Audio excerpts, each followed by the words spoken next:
dog, status Bill Hubble. I bought Lennox Mall for my brothers. Sold yard bag, told the cutter. I got it out the field, fuck Russell. Going ass Lori about the paddock, and going ass Jordan ass dead. For leak water, trying to drown a bitch. It's a habit tricking on a bitch. Shit, I'm thinking I'm cribbing a pimp. Shit, I'm cooking up dope like a dump. Shit, like her first gon' sit nigga trim. Shit, I'm floating them out in the blimp. Shit, it look like I'm swimming in glass. Shit, I turn on my bitch cause she bad. Shit, I'm making my ex nigga mad. Shit, they go for them coming man. Real nigga learn them, wearing a bag. Piping a bitch and they nail like I can. Turn up the shooters with switches go bad. They was some scammers, but now was some pain. Slapping no rapping, my dog, he fall off. No capping, no bound.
What it do, what it do, what it do, what it do, what it do, what it do. I go by the name of BLEE, represent that self-paid hustle TV, where the hustle has to be in you, not on you. Make sure y'all like, share, and subscribe, babe.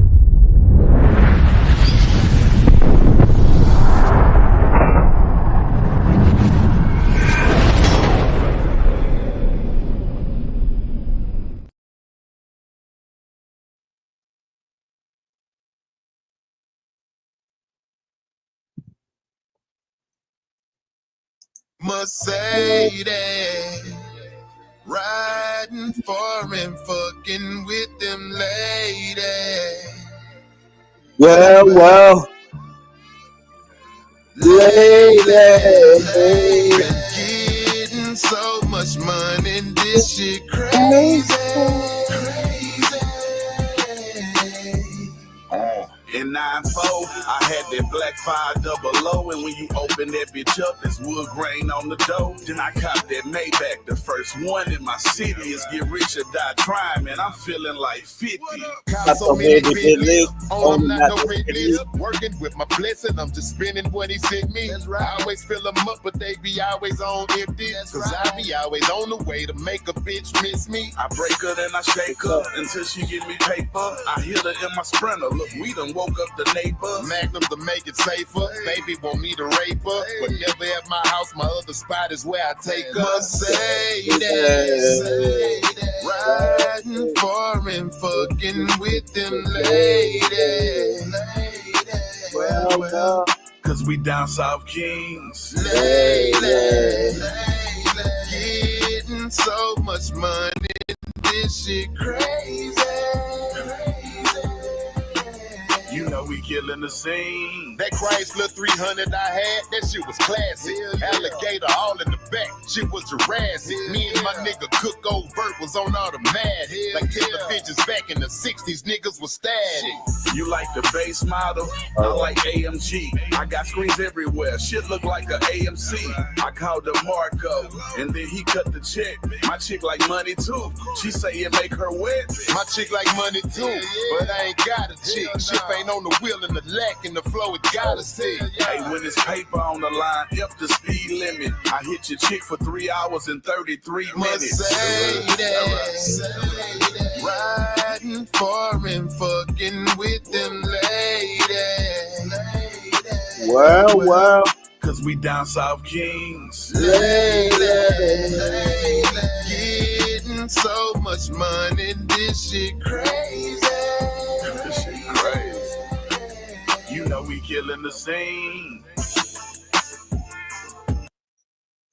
What it do, what it do, what it do, what it do, what it do, man. Yeah, man. So, allegedly, they done caught old Massey. I know I'm a little late, but yeah, I got other shit I had to take care of. Yeah, man, they done caught old Massey, man.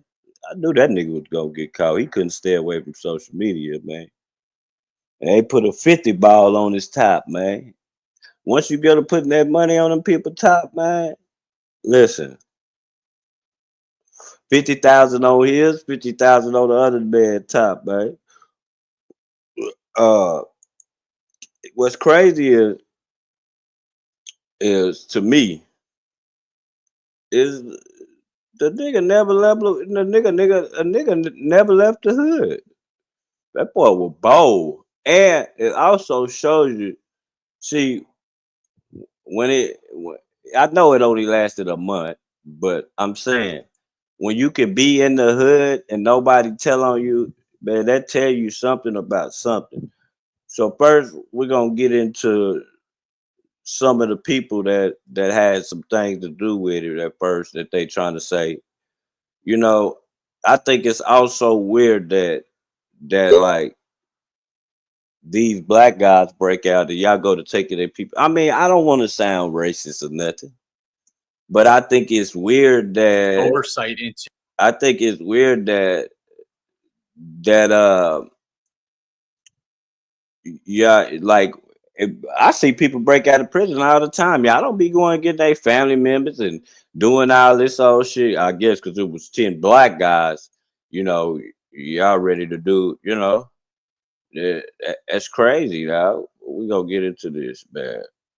And then we gonna get into what the dudes say. That I got some other shit, man. I'm up all night, man. This woman is one of the latest people to be arrested for allegedly helping inmates who escaped the New Orleans jail. Her boyfriend is still on the run, and he is a convicted murderer. The other man still on the run right now is potentially still posting about it on social media. This is a picture of who appears to be Antoine Massey, the same man who you might remember from this viral video last week. They said that I broke out. I didn't break out. I was let out. My name is Antoine Massey. We're on the case presented by Law and Crime. I'm Chris Stewart.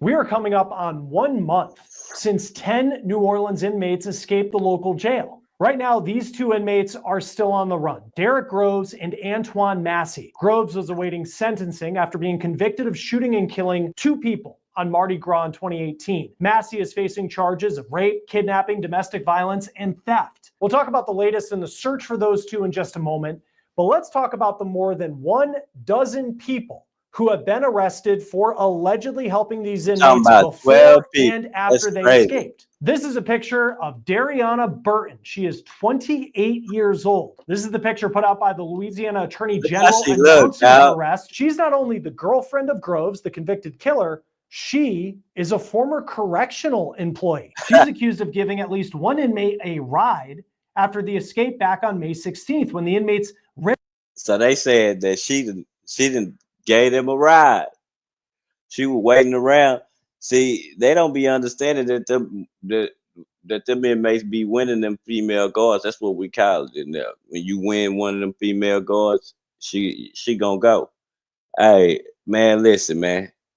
You gotta be crazy to let your woman, if you married to a woman who work in prison. It's crazy. Cause nigga, you know what your woman looking at, nigga? You know what your woman looking at every day. Like you could only fathom.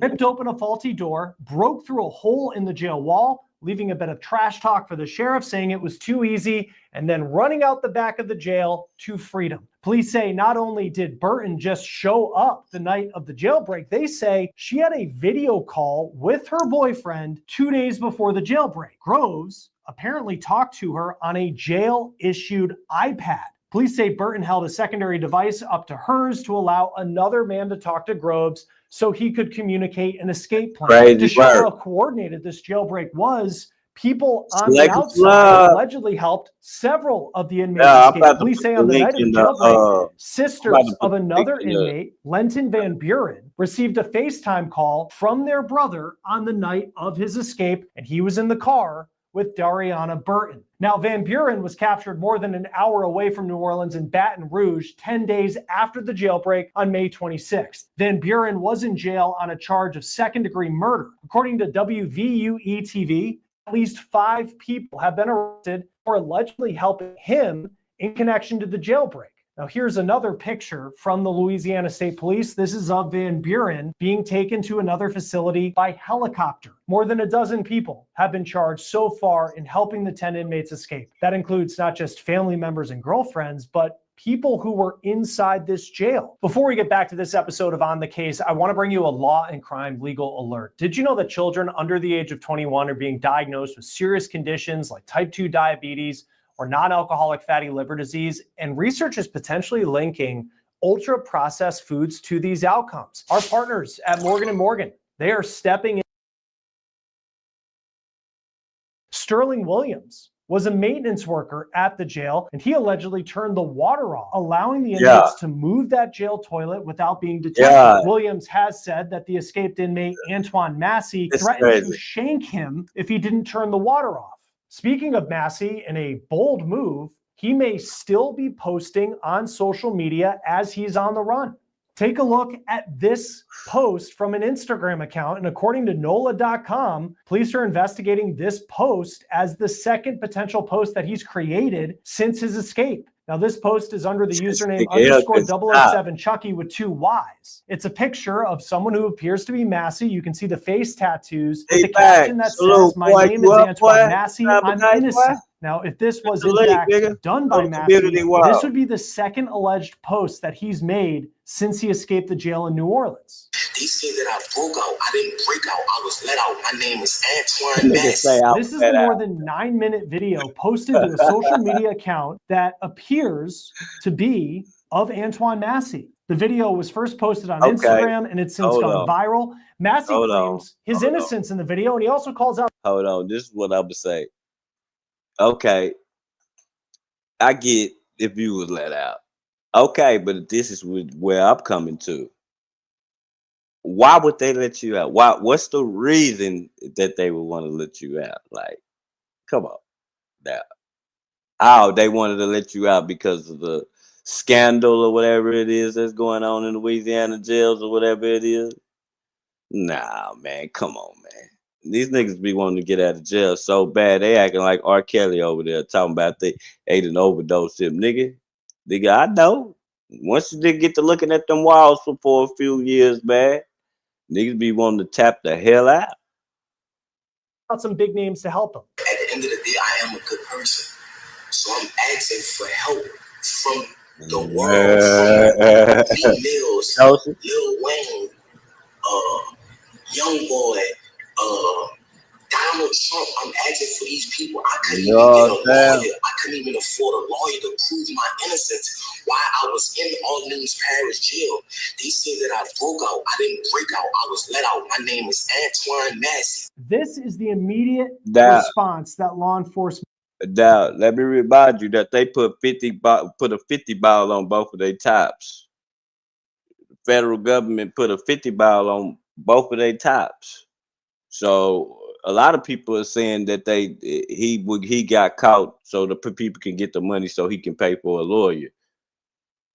That's what they saying. But man, the nigga stayed out and parlayed for his birthday and everything, y'all. The nigga got out of jail for his birthday. The nigga went swimming. The nigga did a lot of shit that he hadn't did in years, he said. Had to that Instagram post. This is a picture from the associate. He got caught in an Airbnb, y'all. The lady, the Airbnb owner, called in on him. This nigga was getting some serious help. But an Airbnb in the same place where you, like, come on, man. Ow. That niggas can't leave the hood, but then they kind of protected that nigga for a month, though. everywhere they kept hitting, somebody kept telling them to move around because they about to hit.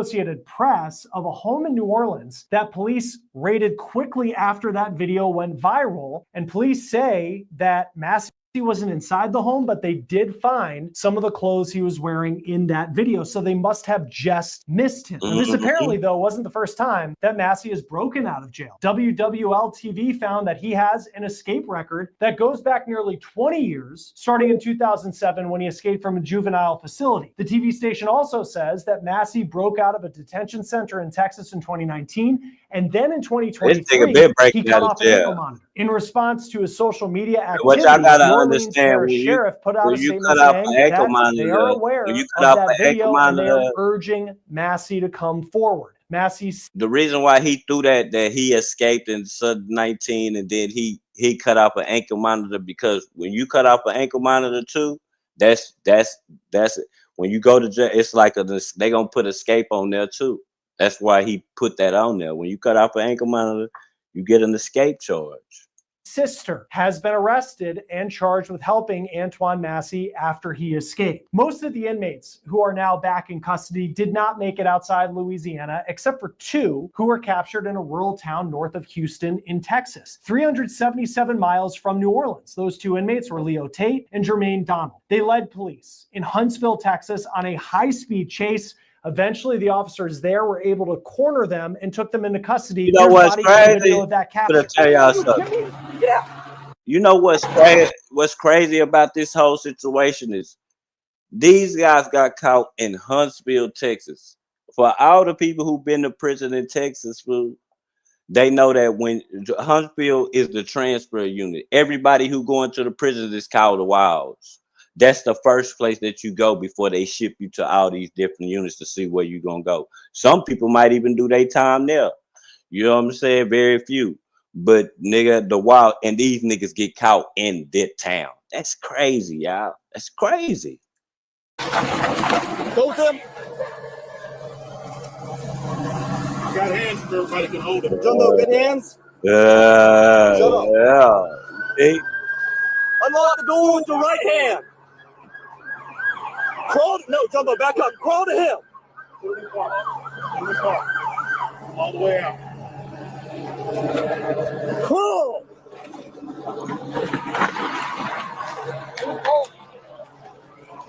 Back to quick.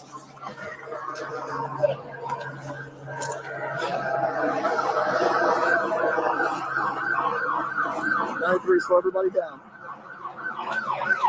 And here are 2 pictures that the Huntsville Police Department put out of those 2 escapees who led them on the chase. Leo Tate and Jermaine Donald. Donald is the man you see in the white shirt. He was in jail on a charge of second-degree murder. Tate's original charge was obstruction of justice. They now both will be facing additional charges, not just for the escape in New Orleans, but for leading police on that chase in Texas. Law enforcement is offering $50,000 as a reward for tips leading to the capture of those final 2 inmates who at the time of this recording are still on the run.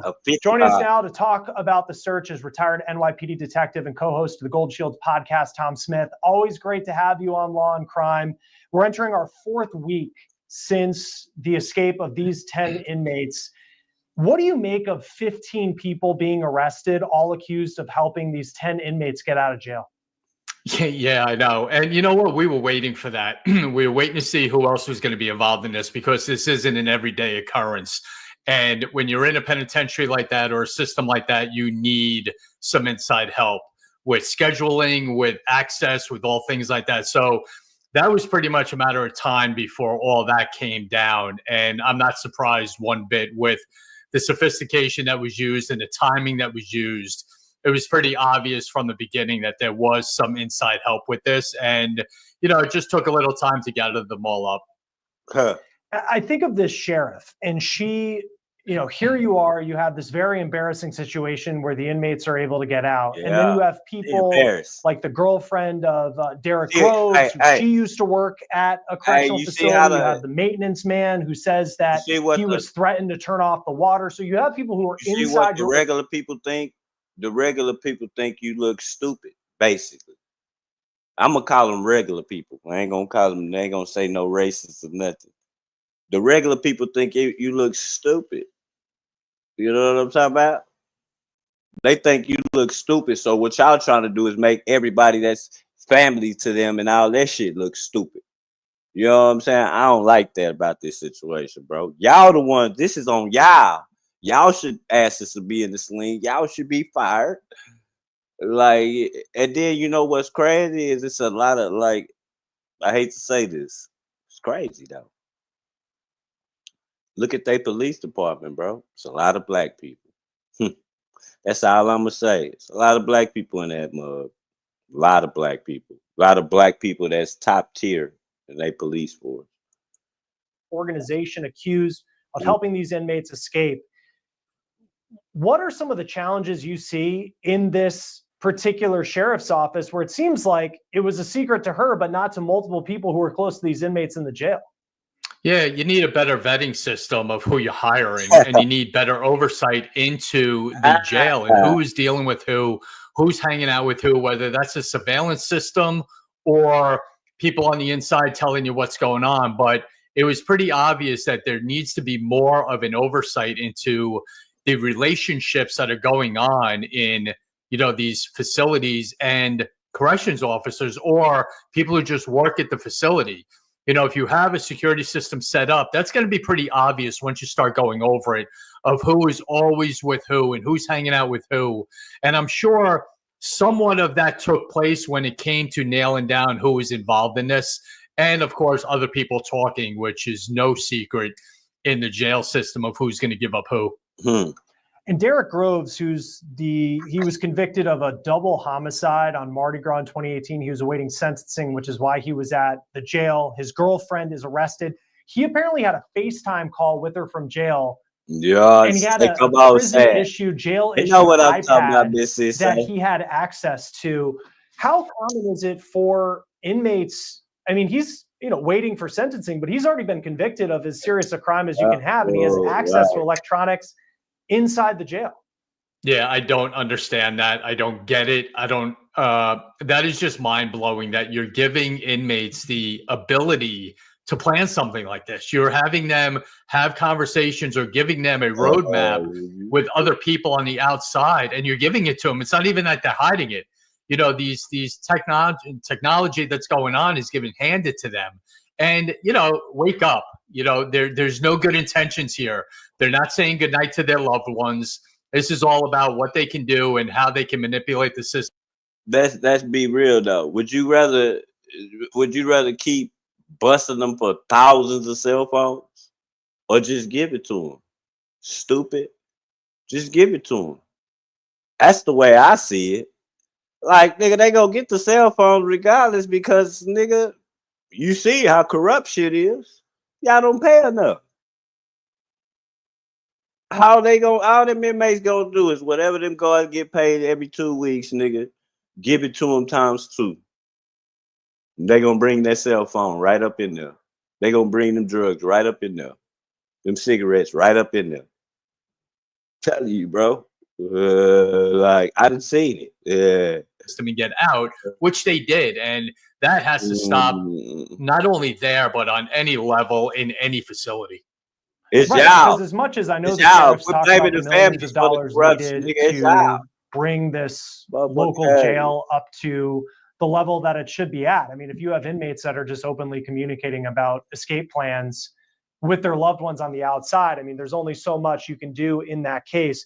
In your experience, and this isn't the first time that we've seen, and particularly talking about Derek Groves' girlfriend, this isn't the first time that we've seen someone who's romantically involved with someone who's convicted of a pretty serious crime. How is it that someone gets romantically involved with someone who is going to be in jail, prison for the rest of their lives, and then is still able to be manipulated from the outside? Why is that something that we seem to see more than once?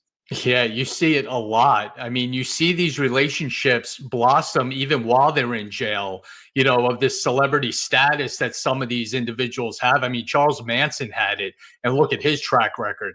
It's an ongoing thing, and it's a phenomena that you're not going to be able to figure out. Me and you sure are not going to figure it out on this show, but it's just this thing. But you know what? Here's the good part of it. When it comes to something like this, they're easily tracked down. You know, so when you have an individual that might have, you know, either has a plan to escape or did escape in this situation, it's easy to follow the breadcrumbs Yeah, and see who is involved and who their yeah, go-tos Mr. are, J. and maybe get a greater idea of the plan and the escape plan. Now let's talk about the search for there. At the time of this We're gonna reporting, there's stop two this. left. Derek Groves, he's accused or convicted, excuse me, of We're gonna stop this, and then we're gonna go to what they said now. Because this was 9 days ago. You know what I'm saying? So we're gonna go to what they said now. Let me cue this up real fast.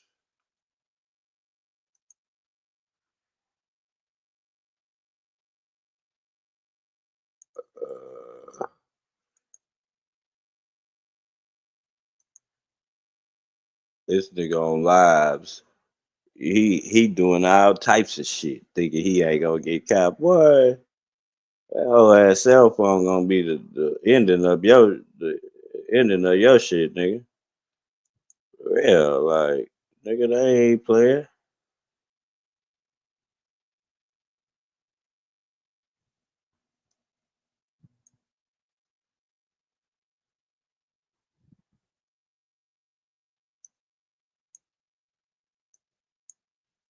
a citizen, and that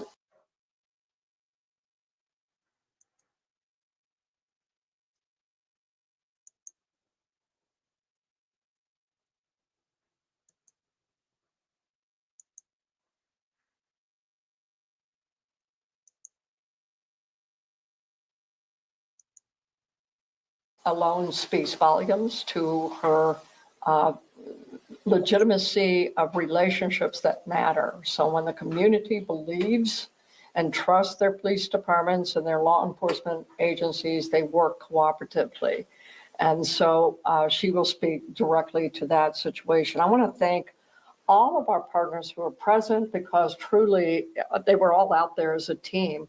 So from ATF to FBI to our own police department, our violent offender warrant squad, our own violent crimes team that is a specialty team that we call VCATE, of course, our partners in the state police, obviously our partners with the sheriff and the Orleans Sheriff's Office, and also our U.S. Marshal is going to speak to you in a minute. I know HSI is present, and also Jefferson Parish has always been a great partner to us. So many, many thanks to you. We still have one more. We have Groves. And so Groves knows that we are going to capture you. You will be taken into custody, but you still have the option to peacefully turn yourself in. And we will make an appeal to you to do so. All of these captures have been able to be done peacefully, and that is also the end of the game. We don't want anyone hurt, not our own officers, and certainly not Mr. Groves. So the opportunity is there at any time to turn yourself in. And as I had spoken to the fact a couple of weeks ago, we do have the public defender is ready to meet you and to be with you from the very moment you choose to turn Think the yourself media in. playing shit. Darlene, Man, they be who's the face of they Crime be Stoppers, will also trying have to clean the up opportunity shit, man. to make Like her appeal and to to give the not Crime be Stoppers favor. fired. So with that, Little do they know they gonna get fired. You can try to fire up all the people on the outside of that jail you want to. They are still gonna fire you eventually, lady. Like you don't get it. You think because you cleaned it up real bad, like that ain't like nah. They watch this. Watch. They gonna sweep that whole jail and hire nothing but new people. Watch what I tell you. I am Yeah, going to go what they gonna do is they gonna send a lot of people from other towns to come there and work. So it ain't no way you gonna get a chance to know these people. Watch what I tell you. They gonna send a lot of get what I'm saying. They gonna sweep that whole jail, put new people there. But most of them people that's gonna be there are gonna be people from the outside of the little place where they from, bro. I promise you. Watch. They're gonna pay them people extra money. Nigga, watch what I tell you. It's crazy. Go ahead and turn this over to our U.S. Marshal for our area. This is going to be Chief Walter Ivy. And then after Chief Ivy, I know that Director Harper will call people to the podium. And then probably after him will be from our Colonel Robert Hodges. This shit boring. Chief Ivy, please come to the podium and share with you about the event of today. This shit boring. Good afternoon. I'm Walter Martin. I'm the Chief Deputy U.S. Marshal here in New Orleans, the Eastern District of Louisiana. Thank you all for coming. Yeah. I want to start by thanking the men and women who have been working tirelessly to not only arrest Mr. Massey, but the previous fugitives, as well as those that have helped in. This shit boring. We're gonna go get into some Diddy shit because, you know, that nigga Diddy faked it. Boy, that nigga Diddy faith is in the jury's hands right now. I'm talking about right now, as we speak. They're sleeping on what his faith is gonna be, y'all. But before we get into this, we're gonna get into some other Diddy shit, like what Miss Britannia was talking about the other day, because he got a lot of lawsuits coming up, man. Like a lot, like to deal with right now, man. For real, like I didn't even know this, and Miss Britannia told me this, and I told her I didn't even see this. This is crazy, y'all. Diddy is listening to. Y'all listen to this right here. Listen to this right here, y'all. She told us about this shit yesterday.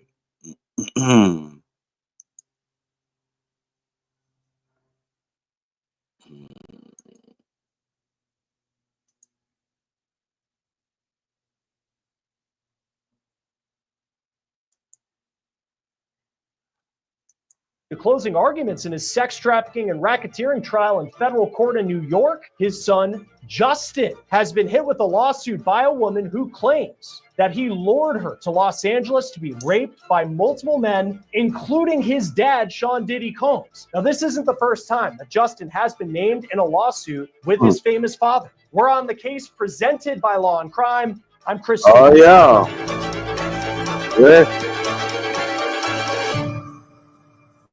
Listen. How about the timing? I didn't hear you. I didn't hear involving you. the son of Sean Diddy Combs. It was just in the hours after the government on Thursday finished their closing arguments in the case against the disgraced music mogul that we learned about this new lawsuit against Sean Combs' son, Justin.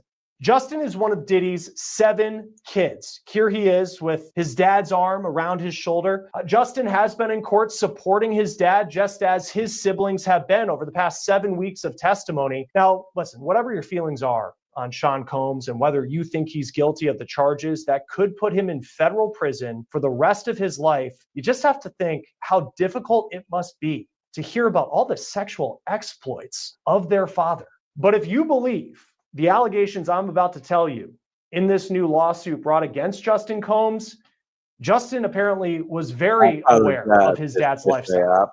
The new lawsuit that just dropped was filed by a woman from Louisiana who says in 2017, Justin Combs coaxed her to come to LA because she says that Diddy's son promised her a job in the entertainment industry. She claims the two had met on Snapchat, and Justin allegedly asked for explicit pictures, and she sent them. The woman who's not named in this suit says when she got to LA, she was raped by several men, including a certain music mogul now at the center of this high-profile, historic trial in federal court in Lower Manhattan. Yes, Sean Diddy Combs. The alleged victim claims that Justin invited her out west for a weekend to talk about her career. But when she got there, she says she was kept in a house in Beverly Hills. And according to the lawsuit, things seemed fine at first, but when she allegedly asked Justin Combs if they were going to leave the house, he said no. She claims that Justin Combs offered her alcohol, pills, and weed, and she thinks that the weed was laced. Now, you can see in those allegations some of the comparisons in this lawsuit to the so-called freak-offs that we have been hearing about for weeks at the center of the Sean Diddy Combs sex trafficking and racketeering trial. The woman says after she took the drugs,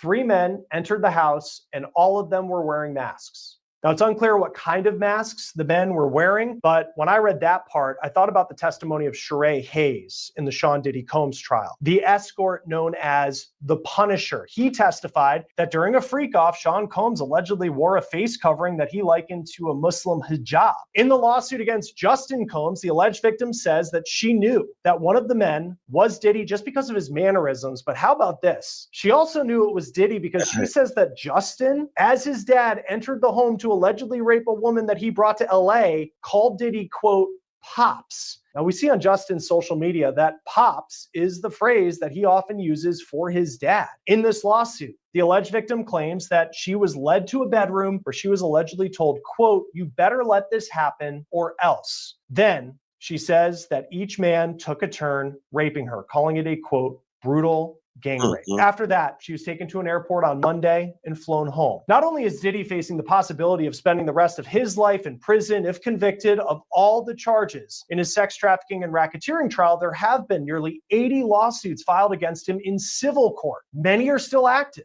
Several of the lawsuits accuse Diddy of sexual abuse and are filed by people who are not giving their names, just like in this lawsuit that we're talking about. This also isn't the first lawsuit that Justin Combs has recently faced.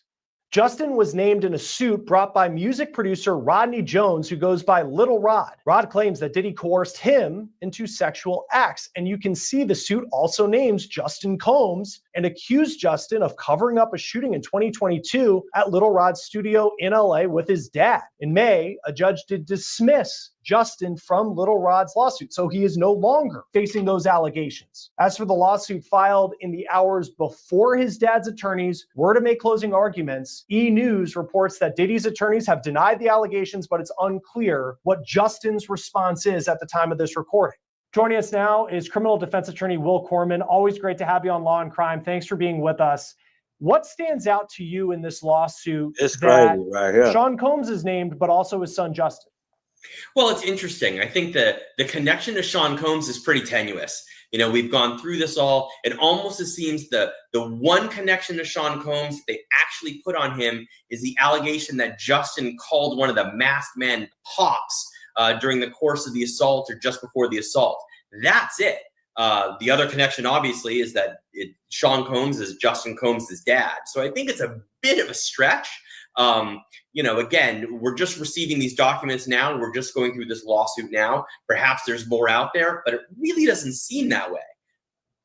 And of course, people who are victims of sexual violence, you want them to get their justice. We have seen dozens of lawsuits filed against Justin's dad in the wake of when he was indicted for the trial that he's on right now.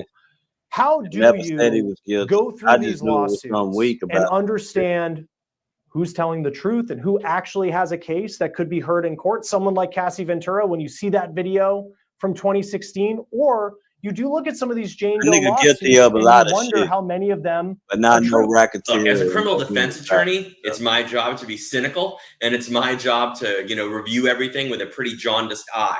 So the question really becomes are there corroborating facts and circumstances from Jump Street that make sense? So, for example, if this lawsuit is alleging that something happened in LA during a specific period of time, do we know that Sean Combs was there? Do we actually know that he was present in LA? These things aren't difficult to find out, but it's those baby steps to trying to build the foundation of a lawsuit to see what's realistic that really matter in a case like this. And as you so correctly said, we want victims of domestic violence, of sexual violence, and so on and so forth to actually be compensated accordingly. Unfortunately, when we have circumstances where we have somebody famous who's been charged with crimes, we have somebody famous who's been sued, there can be instances where other folks jump on the bandwagon. And I'm not suggesting that's what's happening here, but it is something that everyone needs to look at skeptically. Right. Motherfucker Absolutely. crazy. If you were to bring a lawsuit against someone like Justin Combs, or any of these, and even the cases involving his dad, and you're bringing a civil suit, what facts do you need to have? I mean, certainly if you have a victim who says that this happened and they're ready to, they're able to provide some corroborating evidence that something happened, what do you actually need to be able to go to the courthouse and say, I'm filing a lawsuit against this person? I think that you need to have somebody who's willing to state under oath that this is what happened to me, that this is what I'm alleged. These are my damages. This is how it's impacted me. And as an attorney, again, I would want to make sure, especially in a lawsuit like this, where it involves a high-profile person, but quite frankly, in any lawsuit, that there is some corroborating information out there so that my lawsuit isn't tossed out of court pretty quickly. And reading through this complaint, it mentions several other lawsuits. You have the lawsuit from Rodney Jones, who's known as Little Rod, and Sean Combs is facing that lawsuit, and his son was named in it, but has since been dropped. What do you make about it having all these other different cases and elements brought in? What is the attorney here trying to prove? Well, it almost appears as if the attorney is saying, where there's smoke, there's fire. So here are all these other lawsuits, and I've reviewed the complaint, and they talk about them in some detail. They don't just list them. They say, this happened on this date, and this person sued Sean Combs here, and this person sued Sean Combs here for this set of facts and circumstances. And they're essentially trying to say, because there's all these other lawsuits, you should give this one a stamp of approval, because again, where there's smoke, there's fire. Tony Busby, his law firm, is bringing this. He has been in the civil world a very, very prominent name. For those who don't know him, and you work in criminal defense, what do you know about Tony Busby? Knowing that it's his law firm bringing this, what does that tell you? I don't think that the Busby law firm is taking these allegations lightly. I believe they have the resources to do their own investigations prior to actually filing these suits. So this isn't some, sole practitioner who's trying to jump on the cottage industry that's been created around suing Sean Combs. I think that they have the ability to investigate this. They have the ability to decide whether or not they want to take on these cases. And I think that does lend some credibility, albeit, not a ton, but I think it does lend some credibility to the facts and circumstances surrounding it. In other words, this alleged victim didn't just walk in off the street to some random law firm who then is saying, oh, we now have the ability to sue Sean Combs. This is someone who's been down this well-trod path before and probably knows exactly what the pitfalls are in suing somebody as prominent as Sean Combs. This lawsuit came down at the time we're recording this, came down last night. So that was a couple hours after the government finished their closing arguments against Sean Combs. And as we're recording this right now, Sean Combs, his defense team is giving his closing argument. What do you make about the timing of this? It's against Justin Combs and Sean Combs' name, but it's happening right in the middle of maybe the most pivotal part of this entire trial. I don't exactly know what to make of the timing of it. I think it's interesting. I think that I'm a little surprised that it's come out so late, but sometimes, we don't know what led the victim in this lawsuit to break their silence and to file this lawsuit. Perhaps they were watching the testimony or reviewing the testimony in the criminal case and said, oh my gosh, that's exactly what happened to me. Perhaps they said, they listened to the testimony and they said, there are so many victims here. I believe that I am one too. We don't know what prompted it. I think the timing is interesting, but I don't know that I can make anything of it as we sit here right now. I think of recently you had Tyler Perry, prominent name in Hollywood, very different case, but accused of sexual violence and sexual harassment, workplace harassment with an actor who had worked on one of his shows, and the actor provided text messages in the complaint.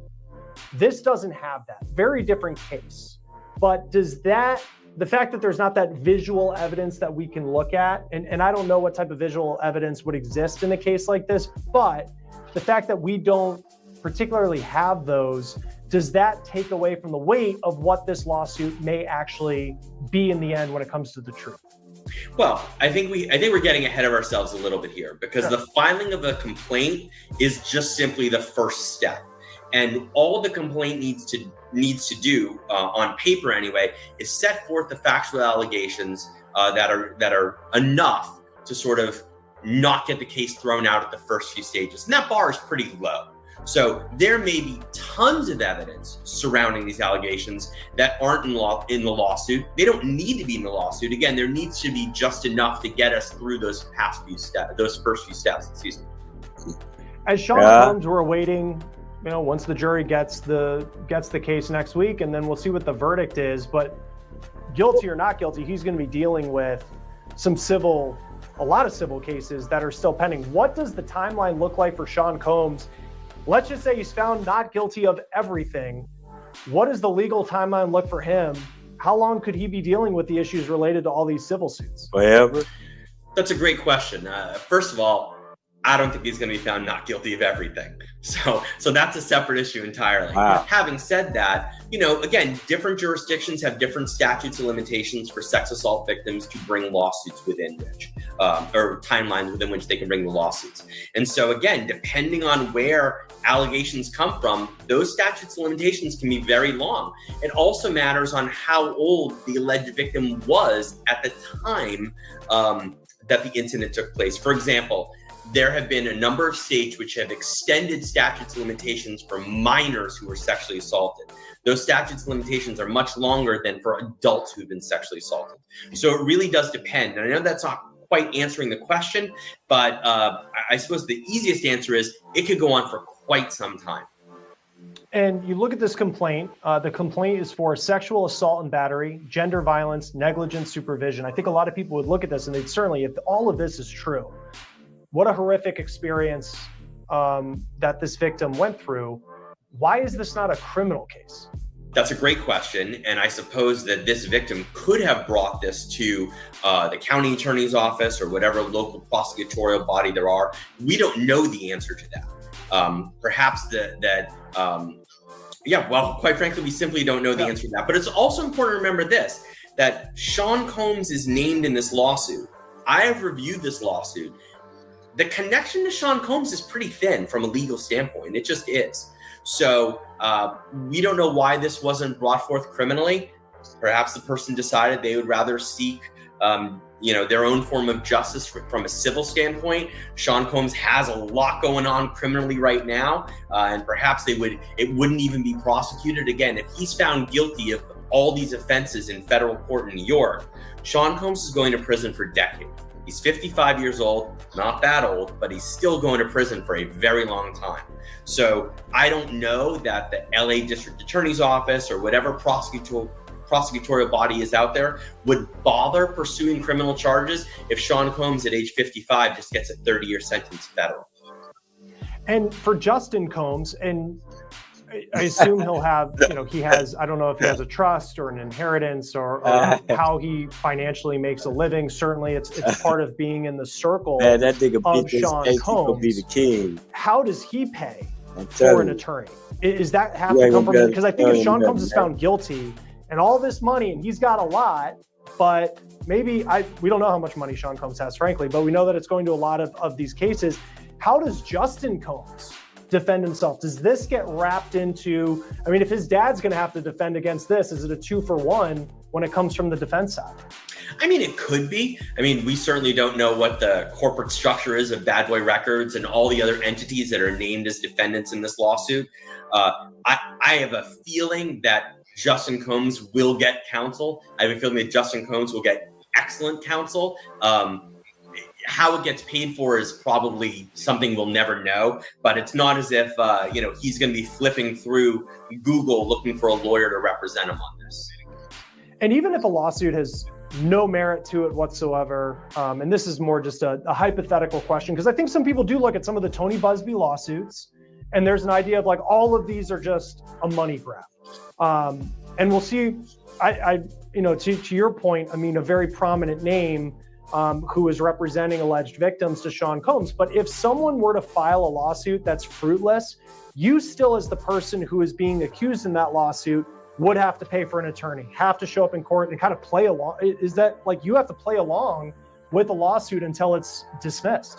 Sure. I mean, you can't read a lawsuit and say, this is garbage, crumple it up and throw it away and then ignore it.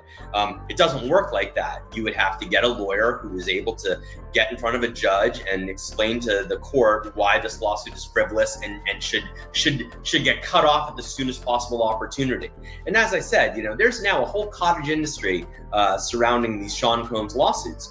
There just is. So, no one can afford to simply ignore this lawsuit and pretend it didn't happen. It needs to be addressed, frivolous or not. Again, I certainly don't know if it is frivolous, but regardless, everybody who's named as the defendant here does need to take it seriously. For this plaintiff, beyond assuming, Diddy's defense has said that there's no merit to this story. We haven't heard at the time of this recording from what Justin Combs, his representatives are saying. Right now he's sitting in court listening to the closing argument that his father's defense team is making. But beyond a witness's account, and she says she was there and this happened. We're going to go to something else, y'all, real fast. We're going to stay on the Diddy topic right now. I got 2 other videos after this, so maybe we could go all night till the sun come up, man. Y'all know I got the content now. But that was about his son. Like, that's his son. Like, and it's kind of funny that, the lawsuit comes up like in the middle of the trial when this nigga finna get out. Like, that's wild, y'all. Y'all be thinking that stuff be crazy all the time and I don't know, man. First they want to lock you up, then they want to break you. It's crazy. So I go with the life of a millionaire, man. But yeah, man, we days away, man. Sean, we are days away, man, from them seeing what they about to do with this guy, man. Shout out to all the new subs, man. Make sure y'all like, share, and subscribe, man. Make sure y'all like, share, and subscribe. Tell a friend to tell a friend. Link is on the community wild if somebody want to come through and respectfully add. Definitely down with that. But yeah, the fate is in the jury's hand. Diddy's fate is in the jury's hands right now, y'all.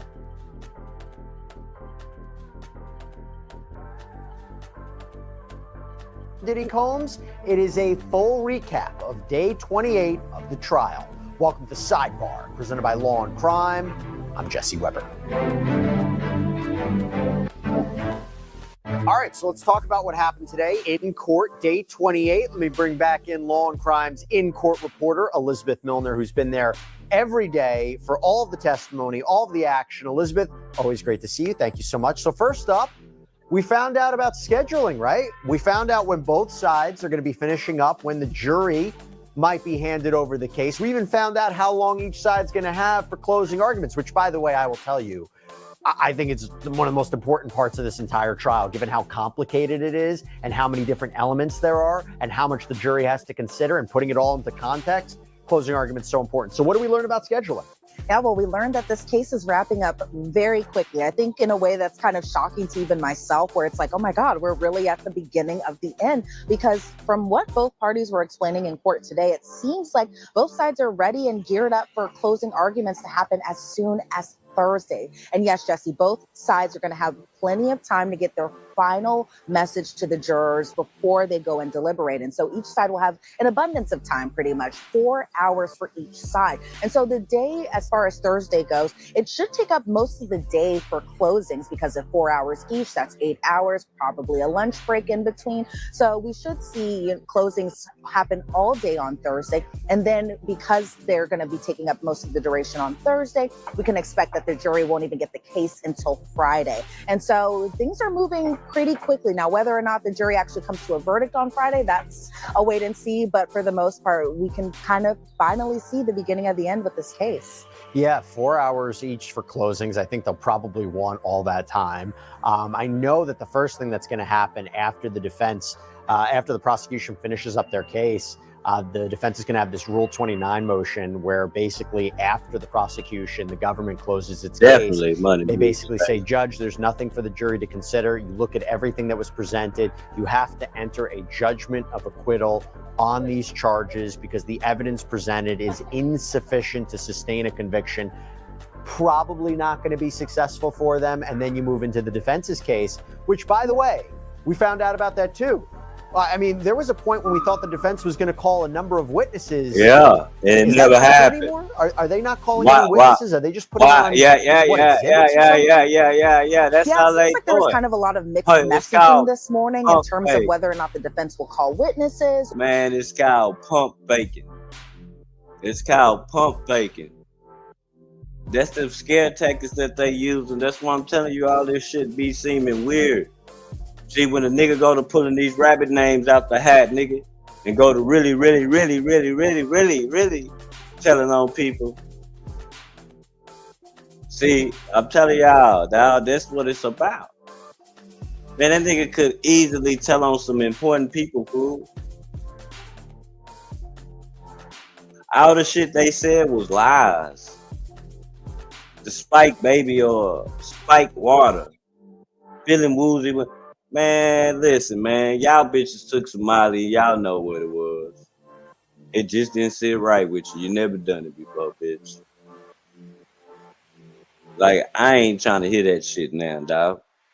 Got this man facing racketeering charges, y'all. We talking about gang leader, mob leader charge. Where the fuck is this gang at?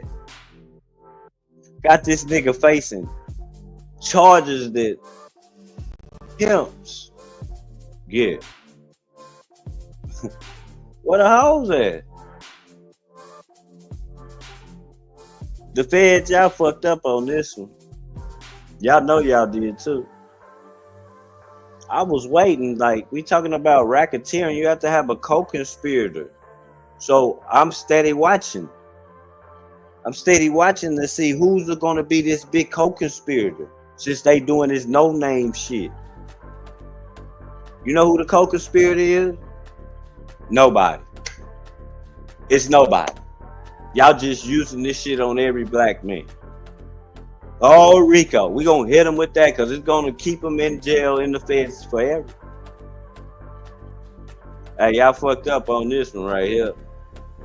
Or whether or not they'll just put in a bunch of exhibits and that'll kind of be the most of their case in chief. But from my understanding of it all, they still plan to call at least maybe one, maybe two witnesses. That is my understanding of everything. I know a lot of people would rather this case kind of wrap up and everything quickly, but it seems, again, from my understanding, that the defense at least plans to put on a couple of witnesses. Now, whether or not one of those witnesses is Sean Combs, I doubt that's going to happen, mainly because they plan on summations or closing arguments to be happening on Thursday. But initially, Jesse, they had kind of, I wouldn't say a laundry list, but they had a long, lengthy list of witnesses that they were possibly planning on calling. Now, obviously, that dwindled all the way down. And then initially, when we were kind of getting towards the end of the government's case, the defense was like, okay, we plan on calling Dr. Bardet, we plan on calling Bashta, we plan on calling another witness. Let's just say if you don't like the message, that you know what to do. Witness list already trickled down probably to maybe one or two of those folks, possibly Bashta Dunlap, possibly Dr. Bardet. So we'll wait and see when the defense takes over for their case. But for the most part, it seems like the defense case isn't going to be lasting as long as they initially anticipated, when they initially thought it would be at least maybe 2 to 5 trial days. It seems like for the most part, it'll be just a day, maybe even a day and a half. Yeah, some outlets are reporting that the defense is not planning on calling any witnesses. So we're getting mixed messaging. I'm happy you were there to like straighten it out for us, because I'll tell you, I think it's interesting. If they call no witnesses or they call a limited amount of witnesses, it says something about how they feel about this case. They might feel that through cross-examination of key witnesses, key prosecution witnesses, and maybe just some of the text messages that came out, enough reasonable doubt has formed. There's nothing more for them to do. Now, you talked about Sean Combs not taking the stand. Yeah, as of right now, based on the scheduling, doesn't appear he's going to take the stand. However, he could wake up tomorrow. It's his decision and his decision alone. He could wake up tomorrow and say, no, I want to tell my side of the story. His attorneys can't stop him. He will take the stand. It's up in the air. Probably not going to do it, particularly after the scheduling today. But We'll see. I've been shocked before. Maybe I'll be shocked again.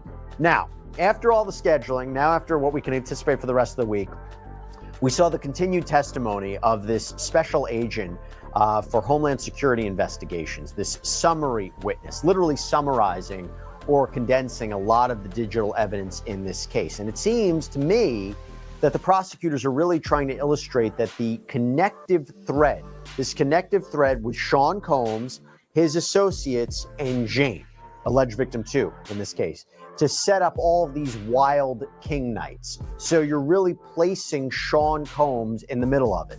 Not that he can't say, oh, I don't know what was being set up on my behalf. I showed up at a hotel room and I'm shocked to find what I found. Not so quite. And it's either that he was an integral part of this, assuming at the very least these were sites of prostitution, which is, transportation to engage in prostitution. The allegation being that he transported sex workers and alleged victims for the purposes of sex work, or at the worst case for him, that these are sites of sex trafficking. So Elizabeth, before we even get into the audio tapes of Sean Combs, I want to ask you about that separately. So I understand more flight records and the payment of travel. This was all discussed, as well as setting up the rooms for these sexual episodes, right?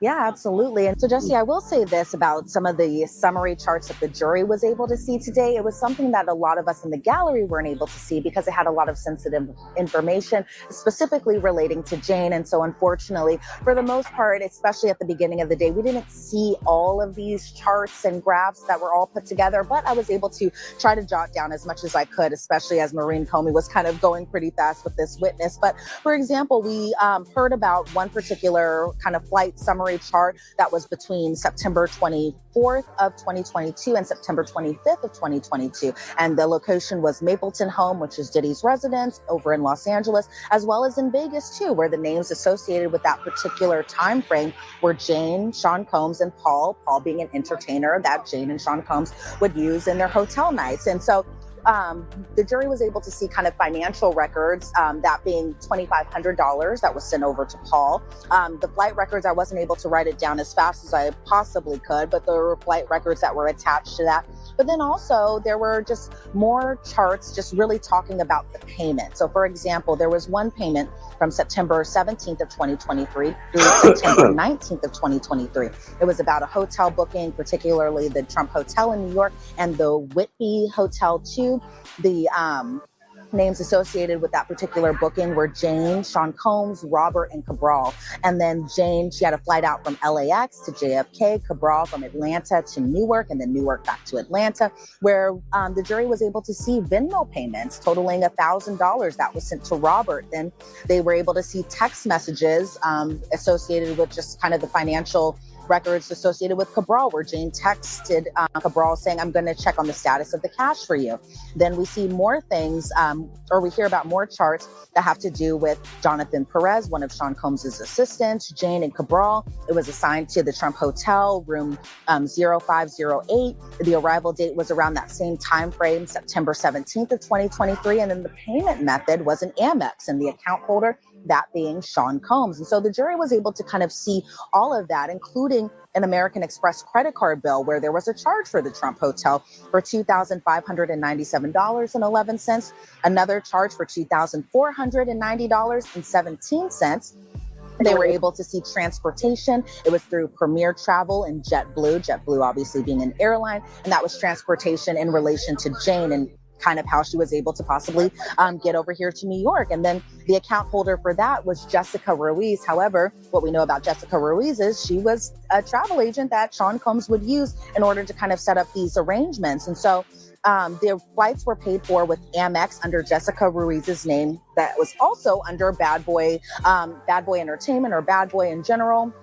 Then there were just more records for the flight for Cabral, again, around the same time frame, that being September 18th of 2023 through September 19th of 2023. The account holder was under Jane's name. However, there was a wire transfer to Jane Doe from Sean Combs. And so I think that was another kind of point where they were saying, even though the account holder might be assigned to Jane, the money that was coming in, according to the government, was first coming in through a wire transfer from Sean Combs. So that way Jane was able to book this flight or get whoever over to wherever they were going to be in terms of planning for hotel nights. And then there were emails even between Robin Greenhill to Team Combs where Robin sent a screenshot where the message included in that particular screenshot was, hey, please send Jane $5,000. And so the jury was able to see even more charts of services that were received from Brendan Paul, Cabral Williams, travel agency charges, other charges, including just to hotel rooms. And so it was a lot of just charts, first of all, but also just a way for everything to just be in one place in terms of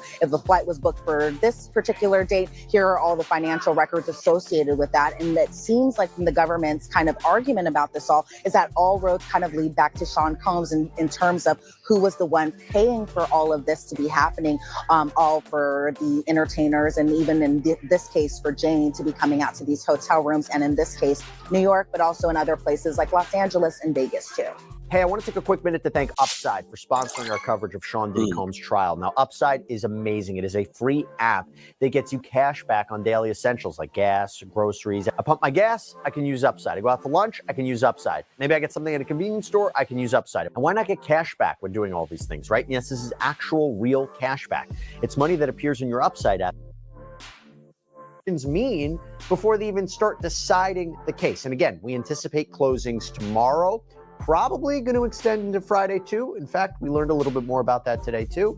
Prosecutor Maureen Comey even said that the jury may end up not even starting their deliberations till next week, till Monday. But let's talk about what happened today. And for that, let me bring in law and crimes reporter Elizabeth Milner, who has been in that courtroom all day. For everybody who knows, we're recording this right now at like almost 8 o'clock at night. You have been in the courtroom all day. It's been a very, very tiring day, Elizabeth, but great to see you.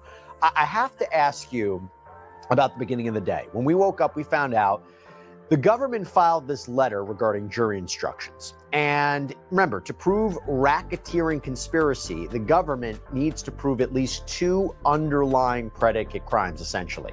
There's arson, there's forced labor, there's kidnapping, there's bribery, there's witness tampering, all to support this idea of there was a criminal enterprise and that Combs and others engaged in a pattern of racketeering activity, a pattern of illegal activity.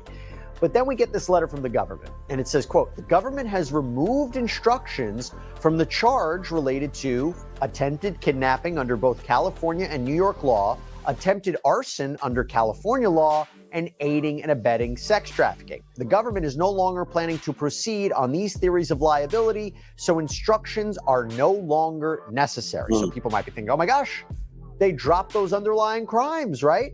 Problem is, if you go to the indictment, the latest indictment, for kidnapping and arson, it specifically lays out multiple theories under state law. So there's the actual crimes themselves, it's kidnapping and arson, but there's also conspiracy to commit arson, kidnapping, there's aiding and abetting kidnapping and arson, there's attempted kidnapping and arson. So my initial thought is, maybe they're not getting rid of arson and kidnapping as a whole, but only those specific theories, meaning we're arguing Combs engaged in conspiracy to commit arson, but not attempted arson. And remember, this all relates to the testimony of Kid Cudi, Capricorn Clark, Cassie Ventura. That's what we talk about with kidnapping and arson. So, Elizabeth, did you hear anything today in court to provide any kind of clarity on whether arson or kidnapping are still part of this case? Yeah, I was expecting to hear just something along the lines of that. And, with the government and the defense going just so fast in their arguments, I was really thinking, oh my God, did I miss that? He don't think that Diddy burnt up even really touched upon this issue when court began finally at 3:45 today, because initially it was going to start at 12, then it was going to start at 2, then it was going to start at 3. Then the defense needed a little more time to read some things through. So then it started at 3:45. And so just as far as, because a lot of people have been like, oh my God, charges are dropped. Oh my God, this case is over. The government, it wasn't any of that. Because to your point, Jesse, the government said in their letter it was only applying to attempted kidnapping under California and New York law, attempted arson under California law, and aiding and abetting sex trafficking. But as far as just a big moment, as far as them going into maybe more layman's terms on just what this all meant, they didn't go into that. And it was kind of disappointing. I was hoping they would kind of speak more about that, but really they were just going over these proposed instructions one by one by one, page by page by page. So, okay, look, we'll find out tomorrow. I still think arson, kidnapping are a big part of this case. They spend so much time talking about the firebombing of Kid Cudi's car, talking about whether Capricorn Clark was kidnapped in different instances, whether or not Cassie was kidnapped in the 2016 video. So I'm sure it's still part of it, but we'll see. Okay, there was a big delay in court. You talked about it. Did I hear this right? It had something to do about, what, a constitutional challenge? I mean, something was going on with the attorneys and the judge. Did you find any clarity about that?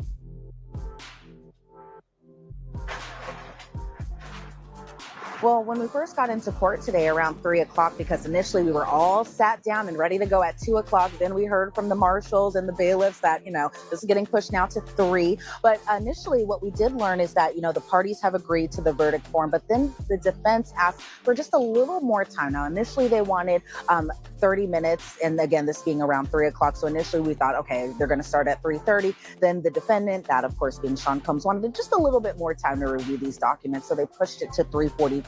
But as far as just what the defense wanted in terms of what document they wanted to read to just get more clarity, because, as more documents are coming in, as more objections are coming in, as we're getting towards the end of the trial, the defense just wanted to take an extra look and an extra careful look at the latest charging document. And so they took that time to do it. Then we came back at 3:45, and then we really started kind of getting into those jury instructions, just really, again, piece by piece by piece. Let's get into it. So the first one that there seemed to be a lot of debate about, not surprising, one of the most complicated charges of this case, racketeering conspiracy. There are a number of different parts to this.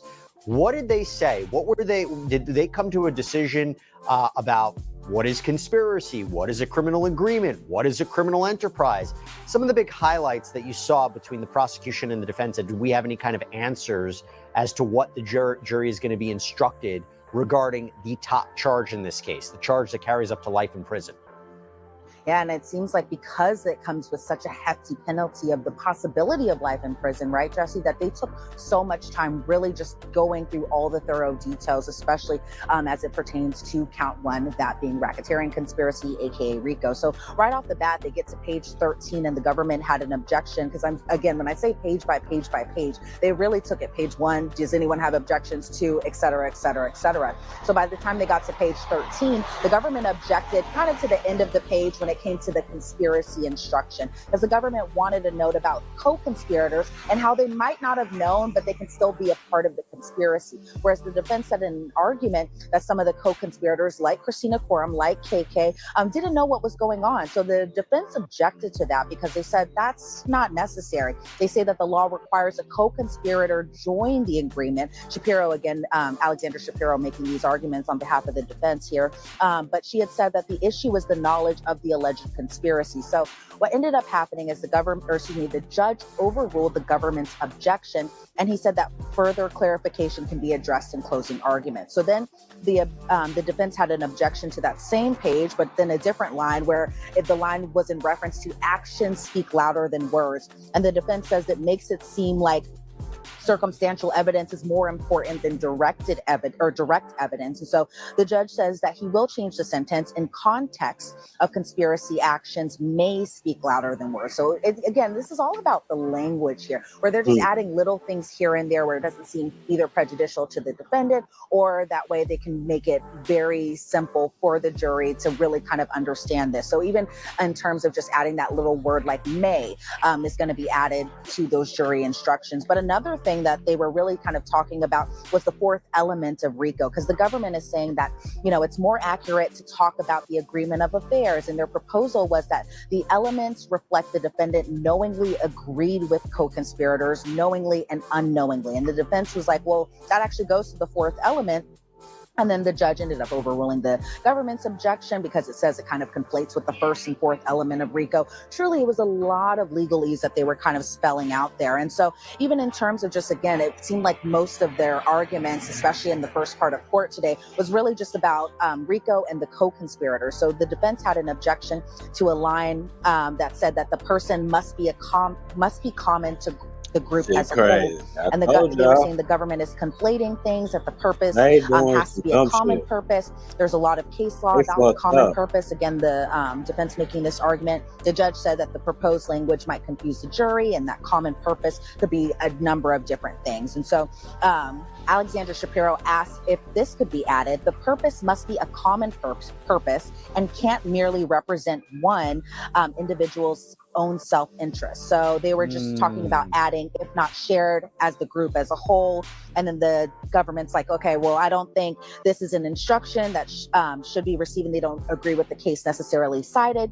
The judge agreed that he wasn't going to add the language, so he ended up overruling the defense's objection. And so it seemed like, for the most part, Jesse, that really it was kind of like, what did the co-conspirators know? What did the defendant know in terms of just, were they committing these, alleged criminal acts knowingly or unknowingly, those types of things? Because they even talked about just the core group overall, and how the government was saying the core included this chief of staff, the security, and then they kind of pointed to things like D-Rock as the security. And again, so really just kind of focusing on that core group of people and whether or not they're all co-conspirators and things of that sort. Look, the prosecution wants it as broad as possible, right? Because that's the way that they can actually convict them. The defense wants it as specific as possible so that the prosecution can't meet the burden here. They can't meet the elements. And it's important when you talk about what's the common purpose here. Was it just to serve and benefit Diddy, or was there a different common purpose? Was it a larger common purpose? So the criminal agreement, the criminal enterprise, the common purpose, that's all one part of racketeering. Then I mentioned you have these underlying predicate crimes. I understand today that was a big point of discussion too, right? What about forced labor? Maybe not arson, kidnapping, but forced labor, maybe bribery or tampering with a witness. Any highlights from what we should be thinking about in terms of the underlying predicate crimes the prosecution has to prove as part of RICO conspiracy? Yeah, they definitely spend a lot of time mainly talking about obstruction too. So for example, on page 29 of these proposed jury instructions, the government said that they're not required to prove that there was an ongoing federal case or investigation. And they asked that that language be included in the jury instructions. And at first I was kind of a little confused about this argument. I was like, okay, what does this have to do with what? Because, when we're inside that courtroom, we're not seeing these pages on the exhibit screens and nothing like that. We're really just taking their word as in terms of just listening to their argument. So I kind of got where they were going with this, because the government was saying that they're not required to prove that the conspirator knew that there was an investigation. Then the defense kind of chimes in and they say that the defendant still has to know or still has to have something in mind. And then I kind of thought about it in just terms of the testimony. And I think it's kind of related a little bit to Mia, because remember when Mia was on the witness stand, she said after Cassie's lawsuit came out that shortly afterwards, D-Rock had messaged her. And so I think they were kind of trying to say that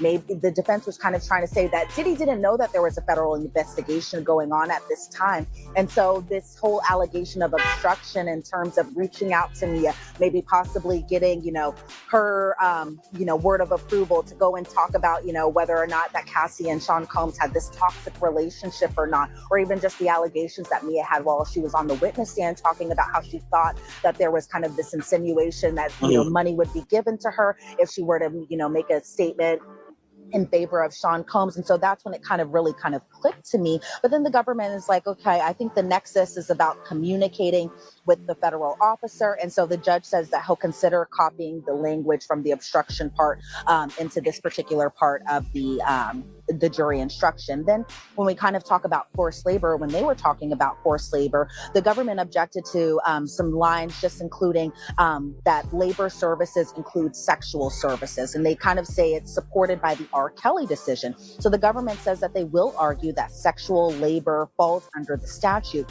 And they said that we need to make it clear to the jury that this is a different kind of labor and it falls within labor and services, where the defense says clearly sex trafficking can fall under forced labor. And they kind of pointed to their motion for acquittal argument that they had made just yesterday. And so the judge ended up overruling the government's objection, because he said that the concern is that the jury may be confused that sexual services automatically count as laboring services. And so the government will have a chance to kind of argue about this during their summations, aka their closing arguments. And so then there was kind of, just again, the legalese as far as the defense objecting to lines about difficult and compulsory. And they say it goes to mirror what the government argues, that the term labor is sufficient. You don't need to include specially. Again, they're really just kind of making sure that every single word is accurate and perfect for the jury to really kind of understand and really kind of digest it as they're getting all these really kind of like legal jargon, legal words in terms of the instructions that they're going to be eventually given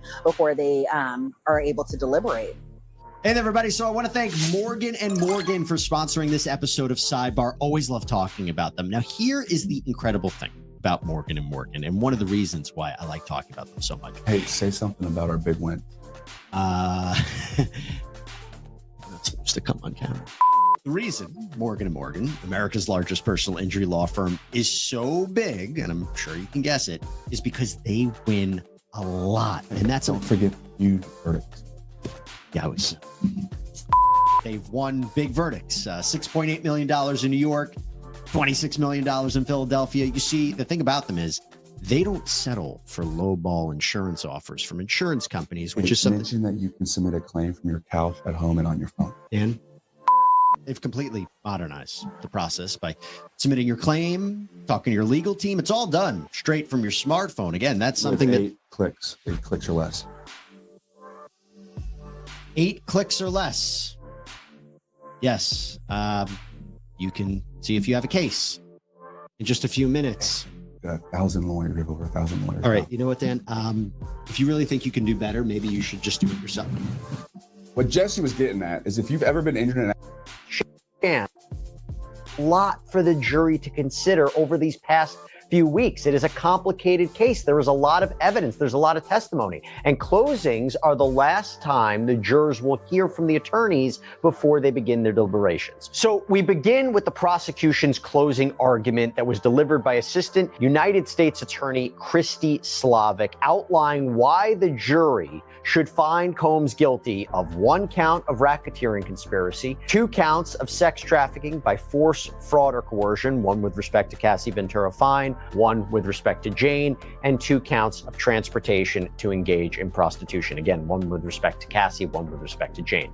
I want to bring on right now law and crimes reporter Elizabeth Milner, who was inside that courtroom for all of those arguments today. Elizabeth, great to see you. Want to take this piece by piece.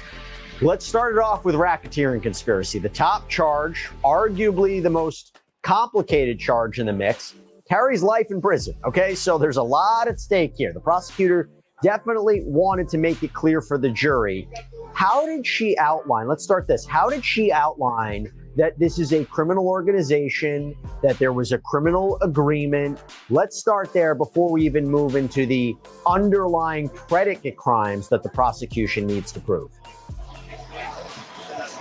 Yeah, so right off the bat, Christy Slavic is really talking about count 1, of course, that being racketeering conspiracy, aka RICO. And just right off the bat, she's telling the jury, over the last several weeks, you learned about Sean Combs and then kidnapping an employee, forced labor, arson, bribery, plus brutal crimes are at the heart of the case. She also said, you know, across all of these comes the defendant using his power and violence to get what he wants, and that he doesn't take no for an answer. And so right off at the top of her closing argument, the jury has shown exhibit photos, one of March 2016 Intercontinental Hotel still image from that surveillance video where you can kind of see Cassie on the ground after she was initially physically assaulted by Sean Combs on that videotape. And then also the government talked about Sean Combs kicking, choking, and slapping Jane and forcing her into a freak-off, specifically pointing to the instance that happened in June of 2024. And so, you know, the government was like, you know, these instances are separated by 8 years, but they're kind of saying they're one and the same. But I think the most interesting part of just the beginning of the closing argument by the prosecution is that Christy Slavic is like, Sean Combs has a small army of personal staff. No one could stop him. He uses inner circle and money to cover up his crimes, and even referred to his assistants as foot soldiers and other things like that. So really kind of pointing out how the assistants, how those who were in Sean Combs's inner circle really kind of helped build this case of racketeering conspiracy against the defendant. Yeah, that he's the leader of this criminal organization, that the assistants, the security, they helped pull off the freak-offs. They knew it was wrong. They were the go-to people. They knew about the sex tapes. They got drugs for freak-offs. You know, Christina Coram, she knew what was going on. D-Rock got ice for Cassie's black eye. So I get it, right? This idea that everybody was on the same page. Now, For the prosecution to win this charge, they have to prove at least 2 underlying predicate crimes, right? And you tell me what stood out the most. Was it forced labor? Was it kidnapping? Was it arson? Which, by the way, there was a whole back and forth yesterday. Oh, is arson and kidnapping still part of the case? Yes, it is. They may have they might have decided to not move forward with attempted arson or attempted kidnapping, but they're still moving forward with actual kidnapping and arson or conspiracy to commit these crimes. So which of the underlying crimes really stood out to you today? I know the prosecution addressed all of them, but was it forced labor? Was it the drug offenses? Was it arson? Was it kidnapping? Was it bribery? Which were the ones that you think if the jury has to decide, oh, these are the 2 we're going to find them guilty of, or we think these are the predicate crimes for racketeering, this pattern of criminal activity, which were some of the ones that stood out to you?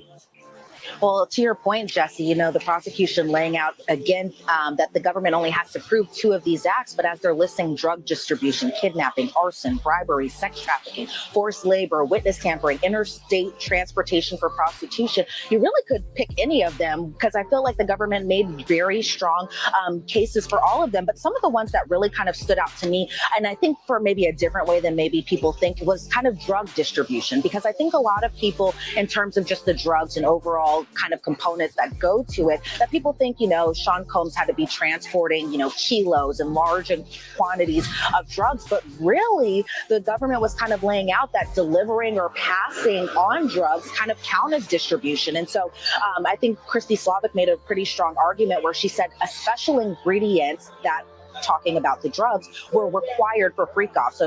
So each and every time she's kind of talking about the predicate act, she's talking about all the players involved. So in terms of drug distribution, she specifically talked about D-Rock, KK, and Fahim Muhammad. And so the 2 elements that kind of go with that is that the co-conspirators distributed the drugs, but also the second element being that the co-conspirator distributed the drugs knowingly. And so she listed all the drugs out because drugs was something that was very common throughout all the testimony that the witnesses had. So she talked about cocaine, meth, ketamine, oxycodone, Xanax, MDMA, GHB, 2C, and mushrooms as well. And so she said that the quantity is not relevant. It's not an element of this crime. And so she says, the jury has heard a number of names, including Guido, One Stop, Baby Girl, as some of the drug dealers that were used, but also just the money that kind of goes and is attached to just, the assistants reaching out to KK or Fahim Muhammad, talking about reimbursement for payments such as $450 of a balance for drugs or $780 to go towards the personal Gucci items. And as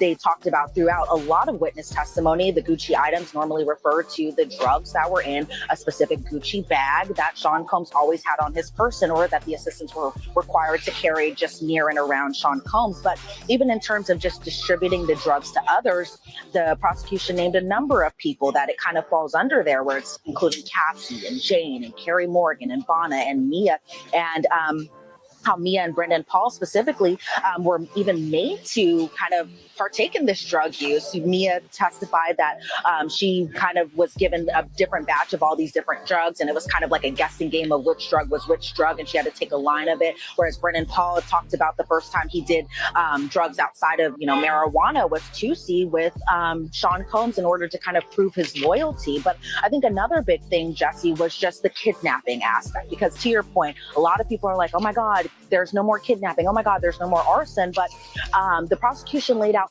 3 instances of kidnapping. One in January of 2009 when Cassie's face was stomped on and she was held at a hotel because Sean Combs got upset that she was talking to a producer, and Cassie drunkenly punched Sean Combs in the face, and then he physically assaulted her, and that Sean Combs forced her to stay in a hotel for a week, and that the security guard told her that she couldn't leave that hotel. And so the prosecution was like, Cassie didn't consent to staying at the London hotel during this particular alleged incident of kidnapping. Then there was another time where they brought it back to 2004 here in New York City with Capricorn Clark and the lie detector test after the jewelry went missing, and how the government said a person restricted victims' movements by confining her to a place. And so the prosecution laid out that the man who administered the test said if she refused, she would be thrown into the East River. That was something that Capricorn Clark had even testified to. And then obviously the biggest instance was December of 2011 with the whole Kid Cudi kind of aspect where Capricorn Clark says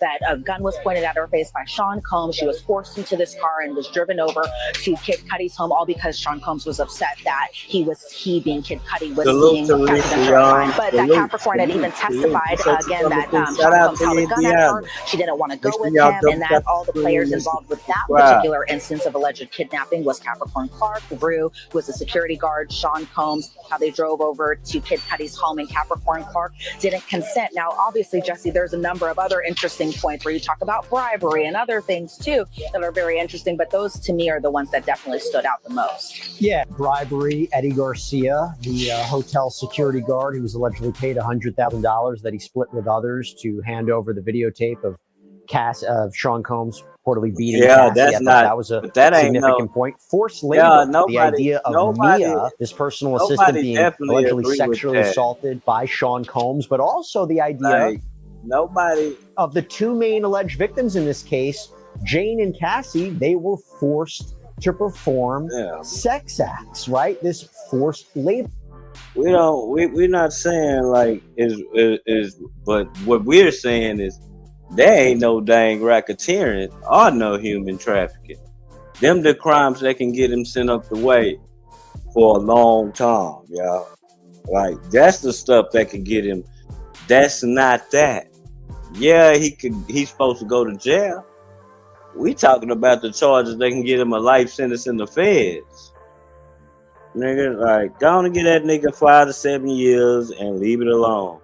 Cause y'all dropped the ball on this one, the feds. Concept. So let's talk about Jane and let's talk about Cassie. Let's take it piece by piece.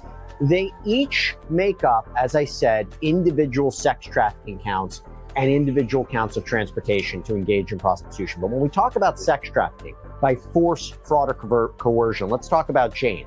What did the prosecutor say today in closing arguments to say that Jane is a victim of sex trafficking by force, fraud, or coercion?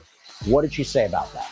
Well, I think, Jesse, the sex trafficking aspect as it specifically pertains to Jane is pretty interesting because the government says you only have to find one instance of sex trafficking. So sure, the government has a very long list of all these different flights and locations and hotel rooms, all to kind of point out that all of these instances of hotel nights were possibly alleged sex trafficking, but only the jury has to find one particular instance. And then the defendant, in the perfect way the government probably wants, is guilty of sex trafficking. But as it comes to Jane, and by the way, whenever they were talking about Jane, the gallery screen that we're able to see that kind of shows the public and the media and everyone who's sitting inside the courtroom, that was completely shut off. So only the jury is seeing these particular exhibits, the text messages, the photos, as it pertains to Jane, mainly because, of Jane, she testified under a pseudonym and they just want to protect her privacy just a little bit more.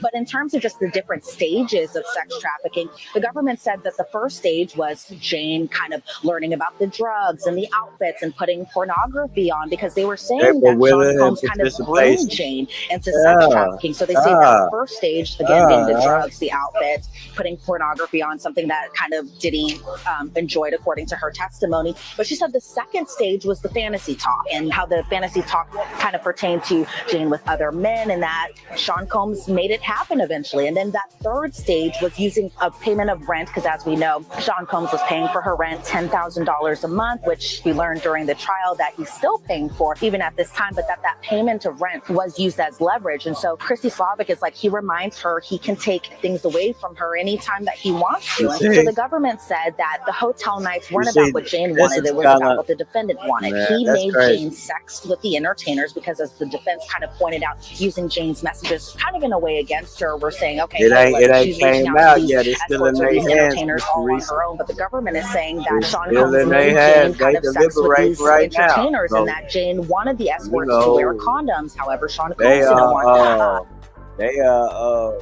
resting. We up right now. They're probably resting. Thinking about, is he guilty? Is he not guilty, Mr. Reese?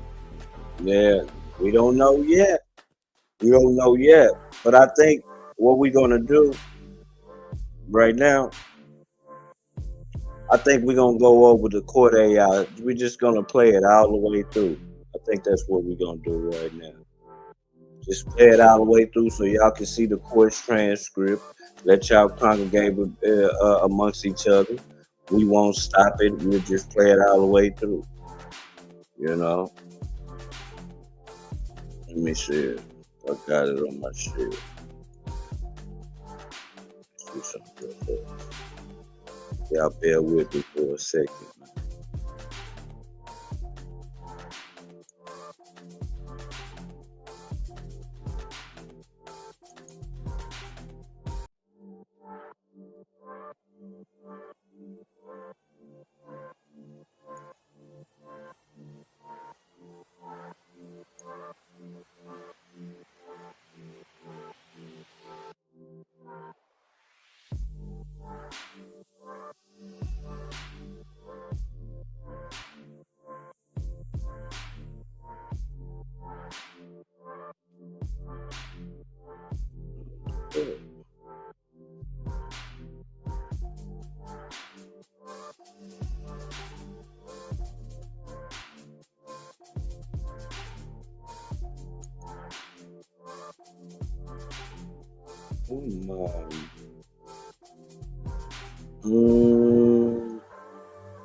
See something.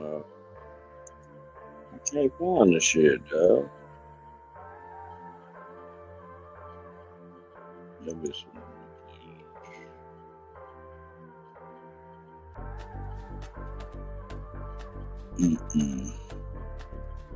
Oh, hold on. Let me get it for you. Get it real fast.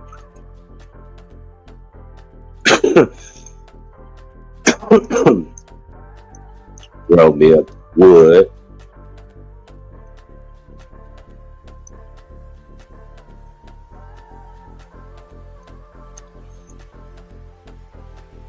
Nah, but first we're gonna get into something else, and then we're gonna go back to the Diddy. We're gonna go do the Diddy AI after this. There's something else I wanted to show y'all. I want to see if y'all agree or do y'all disagree.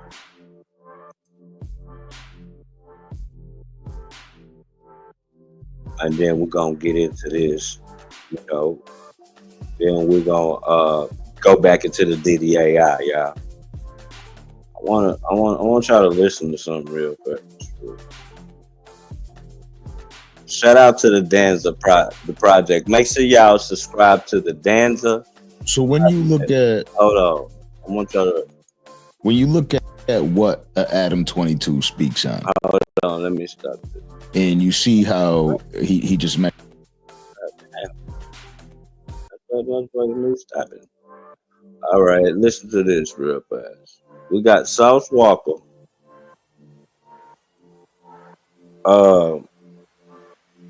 We got Sauce Walka on Danza 22 talking about Adam. I mean, on the Danza project, talking about Adam 22. You know what I'm saying? So we're gonna get into this. Let me put this up for you.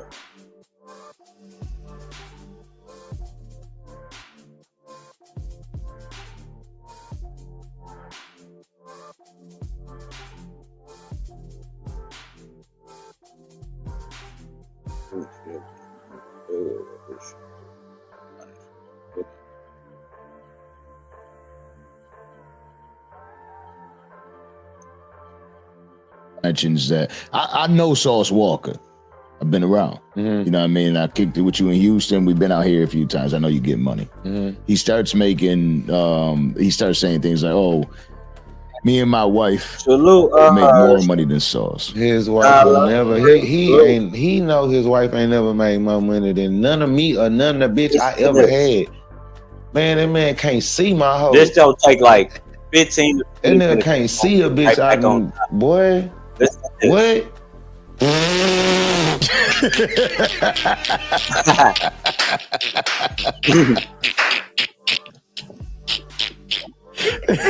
Talk about Adam. Yeah, they have to That's what I'm saying. That's how funny that shit is to me. Like, for real, blood. We can just look at life like this. but like he got a production studio. I got a production studio. My shit way bigger than his. Definitely. And I have two in two different cities. I have way. I got a way bigger commercial portfolio than this guy. And this man that naturally got on this motherfucker said, going broke and falling off from struggling, you guys. Yeah. Help us thinking about letting go of no Talk jumping about Adam and just 22. becoming white pumping. Adam 22 thinking he got more money. That Adam 22. The whole time, this man is a male cum rag. You a cunt, cook, whatever that stuff called. You sit up here and watch her, whatever it is. You watch your wife get filleted and salayed. Man, chill. And then this been trying to offer. This so weird, blood. This been offering me his wife for 4-5 years since he first decided that he wanted to put her out there like that. He been with trying to like, man, Sauce, cause you like, no. That shit real. I thought that he was like. Did y'all hear what's up? So for all y'all slow people, I just feel like y'all needed to hear this. That's why I cut this in real fast, and we're gonna get back on topic. What he is saying, I keep telling y'all, when it comes to the OnlyFans shit, people can say what they want to say. Yeah, I know it probably been around or whatever. This guy opened up the door for that.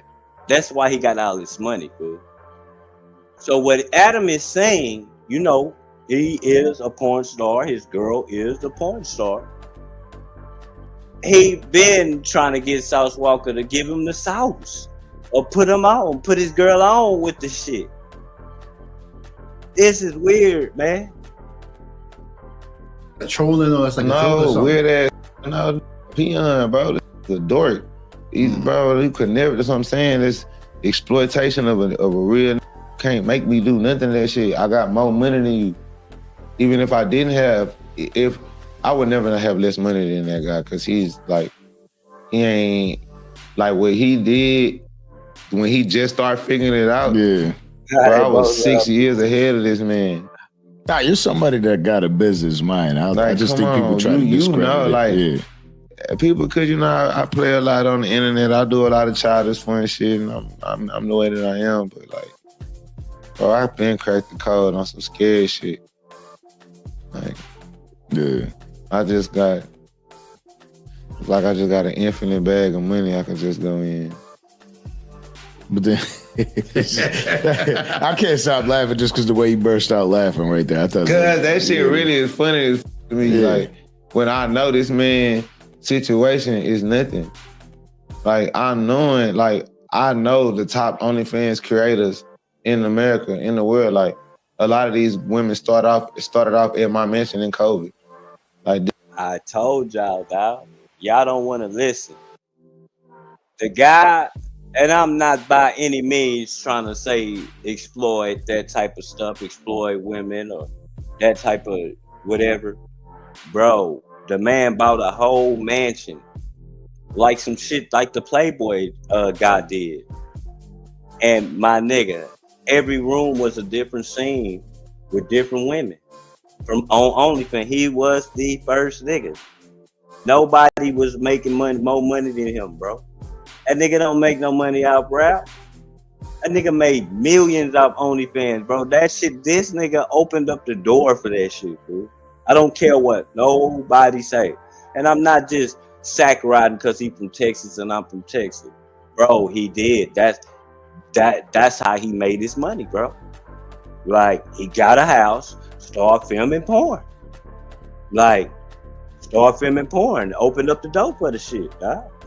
These people are late. Sauce Walka. I was doing this shit where it was like, we're getting $2 million a month. I told you. Like, it was a whole different $2 million type of a algorithm. month. He was making You can't even tap into that algorithm anymore because it doesn't exist. It don't exist no more. It doesn't exist because it's watered down and dry now that everybody got a hold. It's too late now. This kid that ran with the millions want to be a rapper now. Own different businesses, own different, he owns strip clubs, bowling alleys in Houston. That nigga, it's too late now. See, I already knew what was gonna happen. I'm just talking as if I was Sauce Walka. I already knew when everybody got a hold to the drip that it was gonna get saturated. So I ran with the money and put my money into other things. America is free. This is a 3-year period, 2-year period, however long it was, where 90%, 75% of America was forced to stay within their homes and use mechanical devices all day long to suffice for their time. It's like being a part of an oil thing, like a gold rush. Yeah, it's a gold rush. It's like who got lucky and bought crypto when it was $5.30. The difference is you got hoes and he got hoe. I'm saying it really is what it is. I feel like the hoe got him. What I'm saying is even the side of that he can't. It doesn't matter because even the side of that with the platform that he created, like he made a whole platform to plug all that shit that he made with that shit. You cannot with my third streamer. I told you. That's what I'm saying. Yeah. That's what I'm saying. It's a difference between. Nigga, you can't even fuck with the third person he got in his corporation for OnlyFans. You can't even dial. I'm telling you, man, this man is rich. I watched the come up out selling sex on OnlyFans. Bitch, we talking about purchasing mansions, Bentleys, companies, soda waters. Got his own fucking water. Got his own motherfucking armor rod for your tires. Bro, listen. Bro, the man has a strip club, bro. And in the strip club in Houston, fool, every booth has a PS5 and an Xbox in it with a TV, nigga. When you in the strip club, even though I don't know what for, I don't think we should be gaming while we looking at titties and ass. But yeah, bro, that nigga ain't playing. I got a whole selection. I got whole exclusive. selection. Yeah. I got exclusive product. It's like. And congratulations to you for opening up Splash House too. Yeah, man. That's what I'm saying. But I'm corporate. Like I got my whole. I got clubs and shit. Yeah, I got a tire shop. Bro. Yeah. Tire shop. Brick and mortar, as they call it. Yeah, brick and mortar. 24 hours tire shop. I have a soap. His own soap. Like I'm finna drop. I still need the Achilles shit. I got Achilles. Yeah. I have video game on port. Like I got so much shit. Yup. That the world that I don't show, and then I got a bunch of shit that I do not show. I was like, I don't think I got my money. I think I would bet to differ my crypto portfolio was probably worth more than Bro. Bro said his crypto portfolio is worth more than Adam 22. Don't y'all realize that Adam 22 got a $3 million studio? The No Jumper studio is worth $3 million. That nigga Silas talking shit to that nigga. I told y'all, bro, this nigga is like 20, 30, maybe even $50 million back right now. You did an interview with Sharp, and Sharp had mentioned how he would have rather, or he did the interview with you, and you wouldn't do an interview. That was his last interview at Adam. Yeah, bro. Like he knew that. I only did that. That was a whole nother part of me shitting on Adam and just showing him how little you are to me. Like I will walk in your facility. I will walk. Hey, this is what you California gang members, and this is not no jab. This is what y'all supposed to do. Y'all supposed to go in there and run that shit. But y'all don't because y'all need the money. See, this is the way a nigga act who don't need the money. Waltz in there, nigga, and do what the fuck I want to do. Say what the fuck I want to say. Bitch, I got more money than you, nigga. That's what you're supposed to do. But see, y'all don't. So y'all bow down to that nigga like puppies. And let him exploit y'all. Let him send y'all to the feds. Let him give y'all pennies. It's crazy. Disrespect you when I come in. Disrespect you when I go to the interview in the back. Then disrespect you on your shit because y'all asking me some shit and completely ignore what you know what I'm saying? Like, I'm with this Sharp because he a representative of the game I come from, and he's shedding light on it. He's shedding information and giving people that's from their walk of life or people who pretend to be from it, either or, to a chance to, you know, put their 2 cents in. And it was just something that the world in America really wanted to see me and him talk. So I wasn't gonna deprive the game of that because I don't like Adam 22. But at the same time, it's just like I ain't the mother blood. I ain't the I keep telling y'all, bro. He not no. Y'all look at rappers, bro. That y'all look at the nigga getting shot. He don't leave, bro. That nigga is a little bit different, bro. I'm not trying to say he just a gangster, this nigga, but bro, that nigga don't give a damn about no rap, man. That nigga is a motherfucking P. Nigga don't give a damn. That nigga give a damn about making money. That's all that matters. And then you know that they trying to lock you up. So why not go legal? Shit, bro, this nigga is smarter than he look, man. Now we're gonna go into another little clip video, and then we're gonna get back on to the Diddy. I'm sorry I got y'all on there for that long. This is about, you know, essays down here saying the N-word and shit. We're gonna get into this real bad. Damn.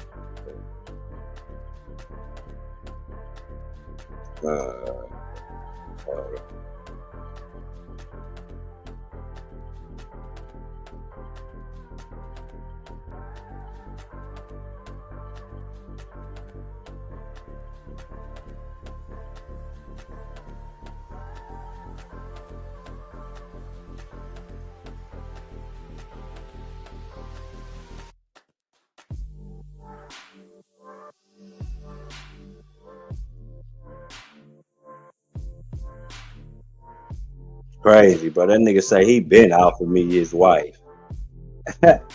He been offered me his wife. Boy. Mexican OT did the podcast. Y'all realize what Charles Walker just said? He said, man, the boy been offered me his wife. Hey, y'all better understand what he's saying, bro. Try to illuminate that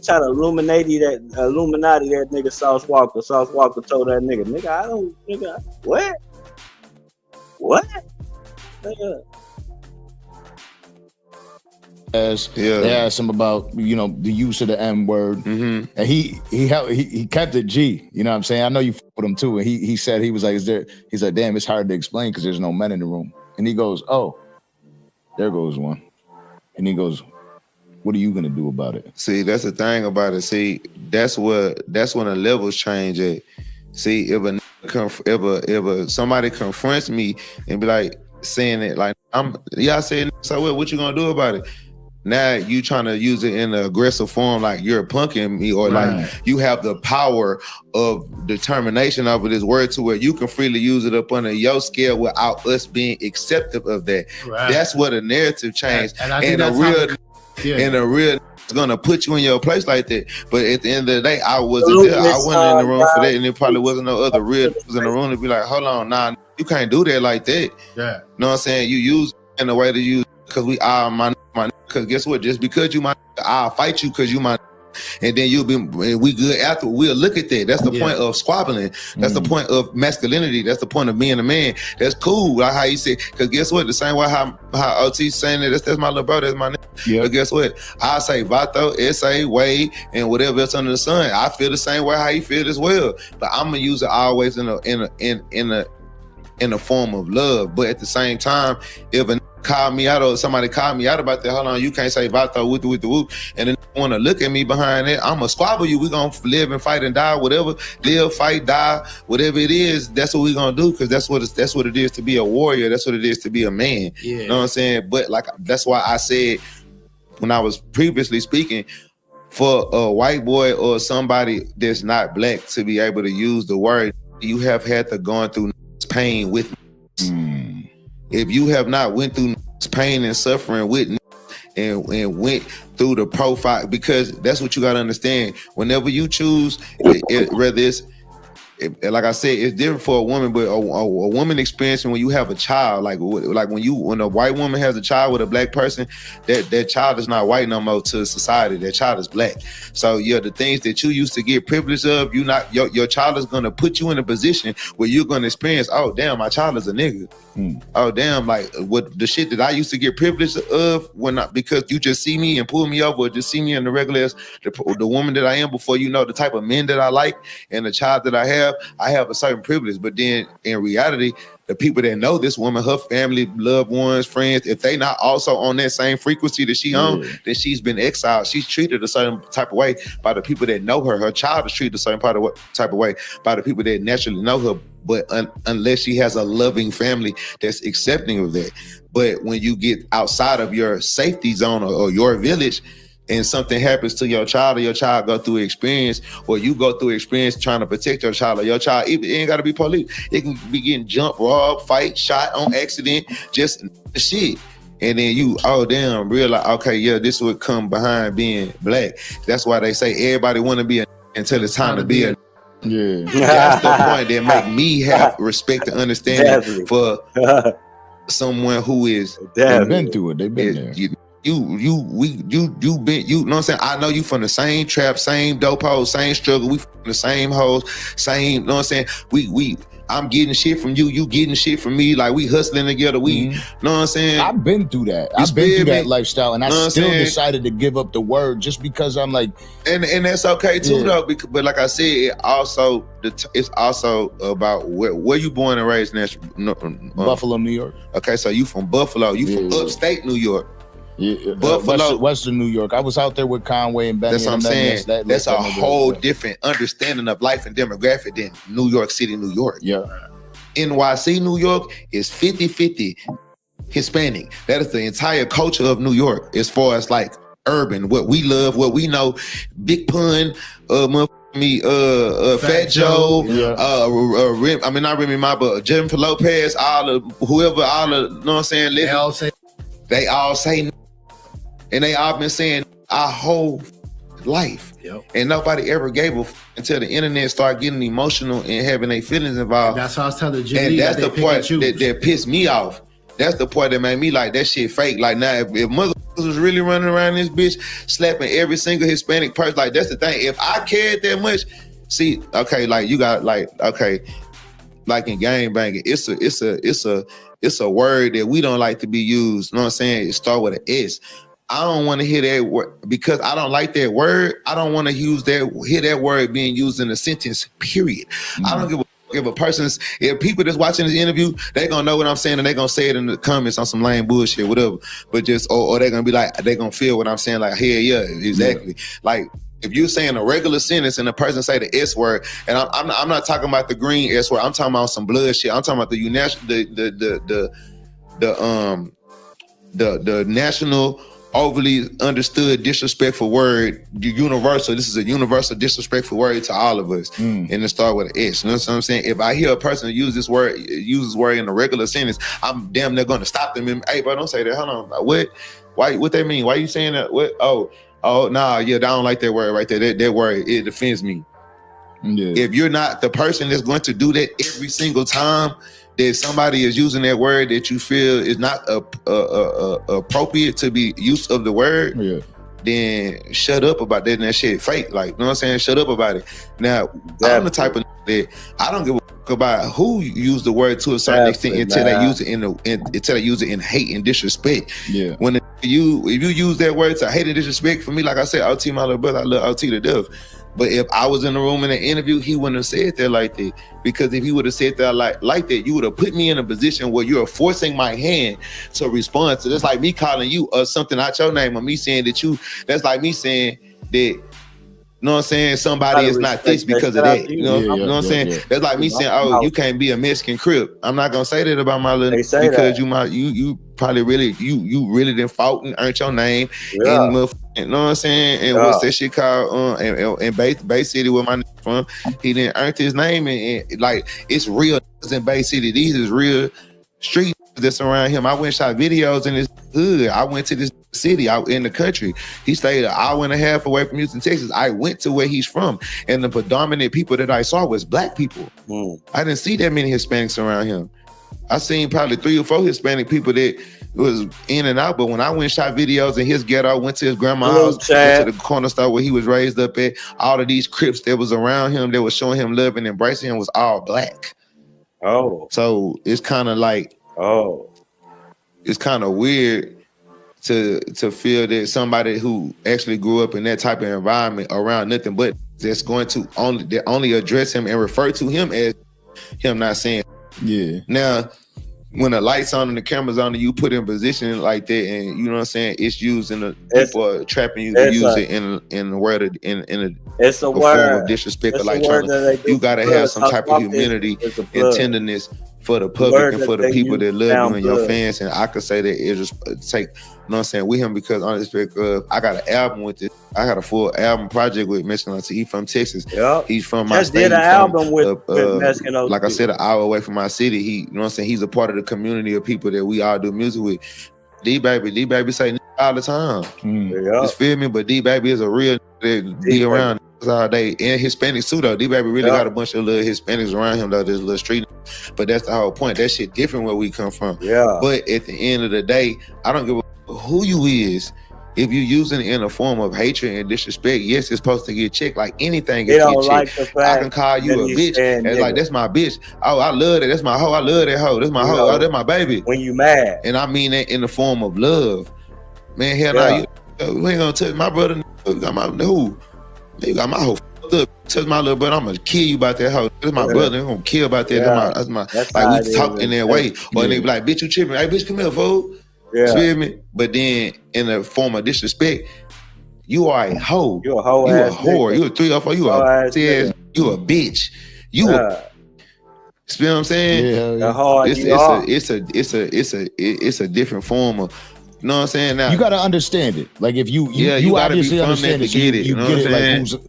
And that's kind of the point I was leaving. At the end of the day, my whole point about it is like with anything in life, when a motherfucker feel fucked up about some shit, squabble about it. That's why I feel. Also, again, that's why he said that. I ain't making no excuse for bro, but that's also why he said that.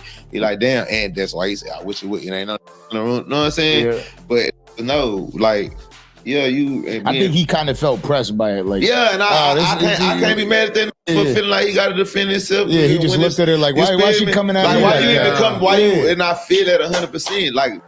You're fishing in this interview to make it that's the shitty part about this game. And that's the game. Just like, you know what I'm saying? I could have did this shit right now and be like, no, I don't respond to this shit, bro. Yeah. You know what I'm saying? But then it's also like when you put them up in the spot and they respond, you gotta, you know what I'm saying, whatever come out there, whatever. I'm just, like I said, I don't give a I can do whatever. Ain't like I say this shit with a huge ass high horse. Ain't nobody doing shit to me. I mean, that's kind of why I said it like I said it.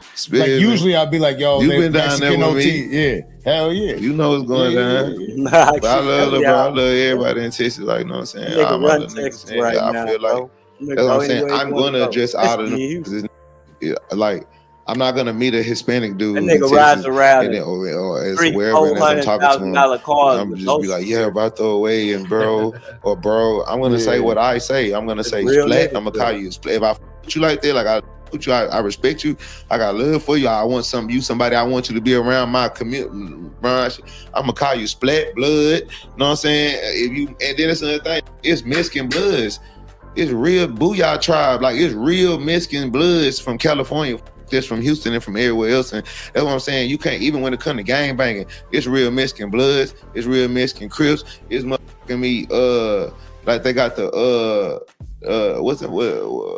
GD, they got the SDs, the Satin, and y'all know in the comments they got SD, they're Spanish disciples in Chicago. You know what I'm saying? That's under they be with GDs and be with folks and shit. You know what I'm saying? They got their own shit going down. They beef with that. Like it's you know what I'm saying? Like that shit just blood. Yeah, like, it's all over. Where I'm from, that's how I feel. That's why again, like we just from a place where you don't like it. Let's squabble over that shit then. Whatever we finna do, let's do it. Like, and that's why our attitude is like that. Because I know so many other. I keep telling y'all that's like they think that trying to squabble me for don't squabble in the Spanish bitch. Like you can't have our Spanish girl nigga, at school. She don't. Hey, nigga, it's hey, go on at the club. You man, I'm fucking this Spanish bitch to come do something about this. You what you gonna do? Stop me from fucking this bitch? That's like it's.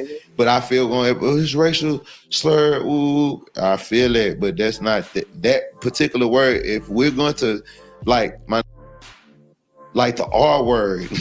You see how people make that R word? Yeah, right. I know You feel what I'm saying? They're gonna say, yeah, R. Don't nobody want to use the R word in nothing because it's a horrible word, right? Yeah. So if it's horrible, and put it in the book of horrible shit and don't say it at all. If you go, that's just how I feel. Like, no, like how they made the rainbow word. Like, if you people scared to say the rainbow word now because you're scared of being. Yeah, it's a terrible. It's wild because I love the goddamn word. I'm gonna say you gonna make it say. Yeah. You know what I'm saying? It's so much fun. So much fun jokes, fun comedy. Don't push your shit all the way back, but unplug the phone. Yeah, but it was so much fun jokes, comedy, and stuff back in the day about the that they would use the word, bro. That's this and that shit had nothing to do with gay people. I ain't even gonna say it, but you heard me say it. You know what I'm saying? So that's how I feel. Like if that takes black people as a leading force of that. Like we have to be the thriving leading force of that. And I'm not saying that these little complaints. They be like, well, where are they supposed to start now? Because the complaints that's not the start, bro. If we come on, Splat, we're gonna be for real. Need to start undoing music, undoing. Exactly. You know how much shit we finna be undoing. That's what I'm saying. To take the word out of you. Spill me, or which we finna do. Is Nick finna only hang with niggas who better support? Now they go back to the other shit I get to be talking about when we talk about the real systematic. Racism. All right, so let's go into it. So this clip after Mexican OT shit got his own rules. Shout out to Lil Smoke Dog, man. For real. What's going on? Oh, that's the end of the clip. Yeah, that's the end of the clip, man. Right. Yeah. I think that's the end of the clip. Yeah, that's the end of the clip. Hey. So yeah, man, yeah, dog. Like it's different. It's different in Texas, man. We don't trip. We ain't tripping like California is over no essays, bro. Over no essays because we walk out the door and they right there struggling with us. When you go to the projects around Texas, just like you see black folks in there, you definitely see Spanish folks there. You know, it's just how it is in Texas. So we just gonna beef with each other staying right there. Man, it don't work like that. Bro, you wouldn't even be able to come up if you didn't deal with essays in Texas. How you gonna get some drugs? They got all the drugs. Like, they got all the drugs, bro. You don't have to deal with the Spanish people in Texas. I don't know about them, you know, the gang members and all that bullshit. We got them real Mexicans down here. You know what I'm saying? We got them ones with them cowboy boots and them alligator motherfucking belts. I mean, them ostrich belts and ostrich cowboy boots with the shit around there. Got that motherfucking load coming in. Like, them the kind of Mexicans we got around this bitch. But we also got some Mexicans that'll jump in a slab and roll just like a nigga do. There's nothing wrong with that. Shout out to them. Shout out to the Tongos, man. Like, you know what I'm saying? Shout out to the Houstons. Houstons, man. You know? That's how it is in Texas, man. We get along in Texas. You know, we ain't trying to beef with the essays, man.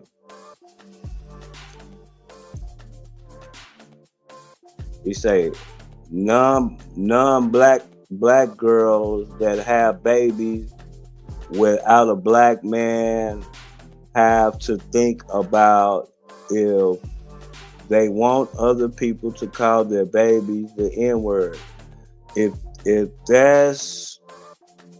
If they don't want it to happen to their kids, it's a no. Thank you, man. And that's respectful. You know what I'm saying? I was raised that is ignorant. I think that's why I'm gonna explain to y'all something. I couldn't even say the word in my mama's house. She didn't even let me say it. Like, so I think that's why I say it so much as I'm grown. It was like a bad word. My mama said the N-word means an ignorant person. So every time you say it, you ignorant. Yeah. You know? You know? But it is what it is. I love being black, sir. I wouldn't trade it for nothing. No matter all the struggles, all the ups and downs, hey, I wouldn't trade it for nothing, sir. Shout out to all races. You know?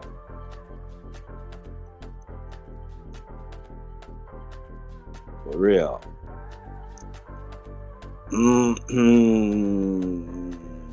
You know? Tread lightly in the comment section, man. I'll let you, you know, I'll let y'all rock out.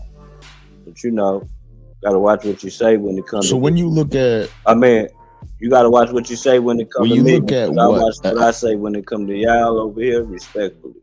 So that's what it's gonna have to be over here. Right? Have to.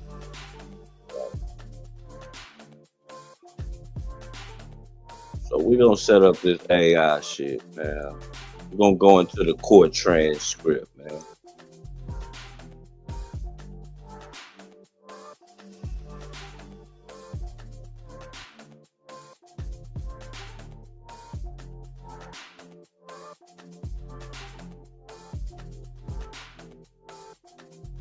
Girls who you went on this trip with to Miami?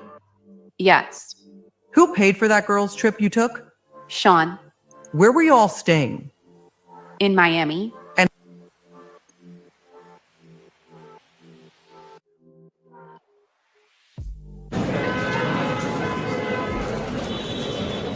Good afternoon, Your Honor. Maureen Comey, Matisse Steiner, Meredith Foster, Madison Smizer, and Christy Slavic for the government. Good afternoon. Good afternoon, Your Honor. You have Mark Agnifilo, Taney Garagos, Brian Steele, Alexandra Shapiro, and Jason Driscoll, and we're joined today by Mr. Combs. Good afternoon. Good afternoon. Good afternoon to you, Mr. Combs. Good afternoon, Your Honor. Have you heard the questions I asked the government attorney and your counsel and their answers? Yes, I have, Your Honor. We'll go to the next one.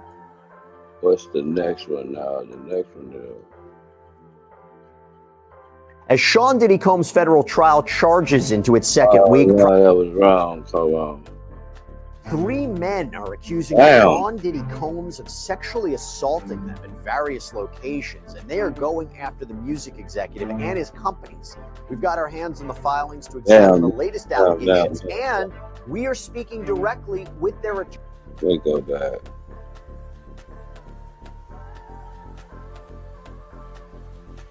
Man, that bullshit, dog.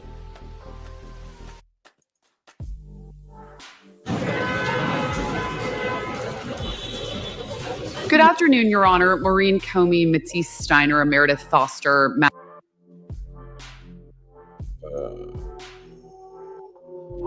Madison Smizer, and Christy Slavic for the government. Good afternoon. Good afternoon, Your Honor. You have Mark. Watch that one. Gonna go to 9.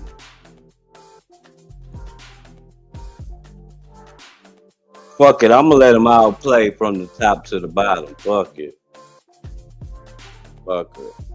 I'm gonna let it all play from the top one, which is gonna start from the last. To get the defendant everything he wanted. It's gonna start from the last one. It's 10 of them. It's gonna start all the way from the last one to it go to when it started.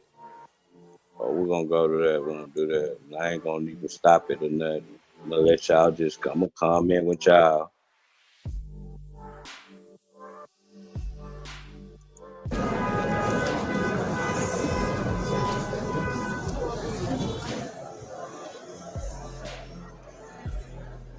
I know this will be a long road, but I want to emphasize that you have a tremendously important task as jurors. It is to determine the facts. You, and not the court, are the sole judges of the facts. The Constitution itself recognizes your unique role in our system of justice. So please, pay careful attention to the witnesses and evidence received at trial, as well as my instructions on the law. I thank you for your commitment to performing this civic duty and recognize the sacrifices that you have all made to be here today. We will now begin with opening statements. Is the government prepared to proceed? Yes, Your Honor. All right, you may proceed. This is Sean Combs. To the public, he was Puff Daddy, or Diddy, a cultural icon, a businessman larger than life. But there was another side to him, a side that ran a criminal enterprise. During this trial, you are going to hear about 20 years of the defendant's crimes. But he didn't do it alone. He had an inner circle of bodyguards and high-ranking employees who helped him commit crimes and helped him cover them up. Kidnapping, arson, drugs, sex crimes, bribery, and obstruction. These are just some of the crimes that the defendant and his inner circle committed again and again. You are going to hear about all of them during this trial. Let's start now with just one night. The defendant was on the hunt for his girlfriend, a woman named Cassie. For years, the defendant physically abused Cassie. He also sexually exploited her, forcing her to have sex with male escorts while he watched and recorded it. But that night, the defendant learned he had lost control of Cassie. He found out Cassie was seeing another man. Furious, he set out to find Cassie and that other man, but he couldn't do it by himself. So he took his gun and he took his bodyguard, one of his most loyal lieutenants, to wake up one of the defendant's employees in the middle of the night. The defendant yelled that he was going to kill the man Cassie was with. He demanded that his employee take him to that man's home. The defendant forced the employee out of her apartment and into an SUV. They drove to the house. The defendant and his bodyguard broke in, but no one was there. The defendant did give up. He kept looking for Cassie. When he finally found her, he did what he had done countless times before. He beat her brutally, kicking her in the back and flinging her around like a rag doll. All of that violence wasn't enough, though. The defendant had to make sure he had control over Cassie once again. So he threatened her. The defendant told Cassie that if she defied him again, he would publicly release the videos of her having sex with male escorts that he kept as blackmail. Souvenirs of the most humiliating nights of her life. This was just one night in the defendant's 2 decades of crime. I'm good. In one night, he and his lieutenant kidnapped an employee, broke into a man's house, and the defendant beat and blackmailed his girlfriend. And as you will learn, this was just the tip of the iceberg. These are not the only crimes the defendant committed. That's not the only time he kidnapped someone, and Cassie is not the only woman he beat or sexually exploited. For 20 years, the defendant, with the help of his trusted inner circle, committed crime after crime. That's why we're here today. That's what this case is about. 20 years of crime is a lot to cover. So first, I'm going to walk you through what evidence in this case will show. Then I will explain a little bit about the charges, and then I will tell you how the government will prove that the defendant is guilty beyond a reasonable doubt. So what will the evidence show? You'll learn that the defendant was a musician who created an empire. He had a record label, Bad Boy Records, and other businesses that he ran or controlled. Those businesses made the defendant rich, and he used money and resources from those companies to build his reputation and to feed his every desire. To do that, he relied on an inner circle of people closest to him, like his bodyguards, chief of staff, and other high-ranking employees who ran all aspects of his life. Together, the group worked to promote the defendant's power. They carefully cultivated and guarded his reputation. And they worked to get the defendant everything he wanted. He sometimes called himself the king, and he expected to be treated like one. He expected his inner circle to cater to his every desire, including his sexual desires. For years, the defendant used his inner circle and his company's resources to sexually exploit multiple women, including women he forced and manipulated into having sex with male escorts, meaning men who the defendant paid to have sex with women while he watched. No matter what, the defendant and his inner circle made sure he got everything he wanted. Many times that involved committing crimes together and then covering up those crimes. Those crimes included violent acts, like when the defendant brought his bodyguard and his gun to kidnap the employee I mentioned earlier. But you'll hear about the other violence too, like when the defendant's bodyguards kidnapped the same employee another time, forcing her to sit through days of lie detector tests, or when the defendant had a man's car set on fire, or when the defendant dangled a woman over a balcony. You'll see and hear evidence of all of this. The defendant had impossible demands. When his employees failed to meet those demands, the defendant threw things at them, threatened them, hit them, or pressured them to take drugs. He even sexually assaulted one of them. You'll also hear how the defendant used his employees to get and distribute drugs. They delivered those drugs whenever the defendant asked, including so he could give those same drugs to the women he was forcing to have sex with male escorts. He transported those women and those escorts across state lines and even out of the country for those sex acts. And he used his inner circle and the vast resources of his business empire to help arrange those trips and make the women available to him. Let me be very clear on this next point. This case is not about a celebrity's private sexual preferences. The evidence will show that the sexual conduct at issue in this case was coercive and criminal because the defendant made women have sex when they did not want to, because he threatened them, he drugged help, he lied to them, and he even used violence to make them do it.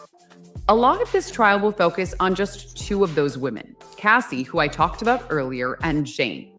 Some of the details of what happened to Cassie and Jane may be hard to hear, but this is what the evidence will show happened. The defendant used lies, drugs, threats, and violence to force and coerce first Cassie and later Jane to have sex with him in front of male escorts. The defendant insisted that the sex occur in a very specific, highly orchestrated way. These sexual performances lasted multiple days and involved multiple escorts.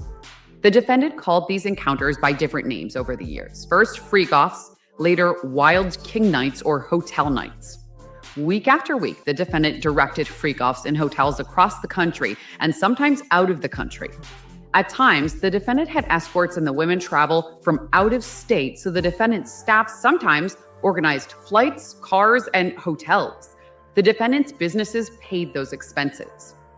The defendant had particular demands for freak-offs. At his direction, the defendant's staff set up the room in advance with supplies, like his preferred lighting, extra linens, and lubricant. His staff remained on call to refresh anything the defendant needed, like cash to pay the escorts or drugs for the women and the defendant. The hotel rooms were dark. The defendant instructed Cassie and Jane how to look, to dress in lingerie, wear tall platform high heels, and have manicured white nails. The defendant selected drugs for Cassie and Jane to take, usually MDMA, also known as Molly or ecstasy. Sometimes those drugs made Cassie and Jane sick, but they also made the woman more uninhibited and sexually aroused. The defendant fed Cassie and Jane drugs throughout the freak-off so they could stay awake and perform for him for hours and days at a time. Once an escort arrived, the defendant dictated every step of the sexual activity that followed. Sexual activity that followed the same pattern. And he expected the women to enjoy themselves, to appear to, while they did it. The defendant masturbated throughout the freak-offs and often video recorded part of them. Now, I want to tell you more about Cassie and about Jane. Cassie was a 19-year-old model, an aspiring singer with a hit song when she met the defendant in 2006. The defendant was 17 years older than her and the head of a record label. Soon, Cassie was signed to a 10-album deal with the label. The defendant pursued Cassie, and within a year, they were dating. They stayed together on and off until about 2018. During that time, Cassie tried to work on her music and in modeling and acting, but the defendant made her turn down many opportunities. Instead, he paid for Cassie's cars, her apartments, and some of her day-to-day expenses. Although Cassie recorded music constantly, the defendant, the head of her record label, had final say on the music that she released. It was never another album. The defendant started abusing Cassie early on. Initially, Cassie fought back, but time and again, the defendant hit Cassie in the head, threw her to the ground and kicked her, and dragged her by the hair. In 2009, the defendant threw Cassie to the floor of an SUV and stomped repeatedly on her face. To hide her injuries, the defendant forced Cassie to stay in a hotel for the next week. He refused to let her leave and had his staff check on her to make sure she stayed put. The defendant also introduced Cassie to freak-offs early on. Soon, the defendant made it Cassie's job to find and book escorts for freak-offs. Freak-offs that were happening as often as once a week for days at a time, meaning that for almost half of every week, Cassie was in a dark hotel room, high and awake for days, performing sex acts that she did not want to do on male escorts. Cassie will tell you how she felt like she was choking when the defendant made an escort urinate in her mouth, and how she overdosed at a freak-off when she still had an open wound on her face from the defendant's most recent assault. The defendant's physical attacks on Cassie happened at the freak-offs too. As you will see on video during this trial, the defendant hit and kicked Cassie in the hallway of an LA hotel, trying to drag her back to the room where they had been with an escort. We'll talk more about that video later. Cassie tried the first freak-off because she loved the defendant and wanted to make him happy. After that, she knew it was not something she wanted to do, but because of the defendant, it became almost everything she did. Because if Cassie didn't do what the defendant wanted, the consequences were severe. Physically, the defendant beat her viciously, exploding over even the tiniest slight and beating her to show who was in charge. He beat her when she didn't answer the phone when he called. He beat her when she left a freak-off without his permission. He beat her when he thought she took too long in the bathroom. The defendant taught Cassie that defying him could and often would end in violence.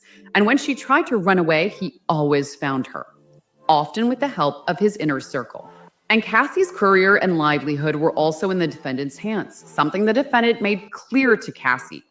He told her he could destroy her career by releasing the videos that he recorded of her performing sex acts on dozens and dozens of male escorts. So Cassie knew that failing to please the defendant, refusing his demands, had more than just physical consequences.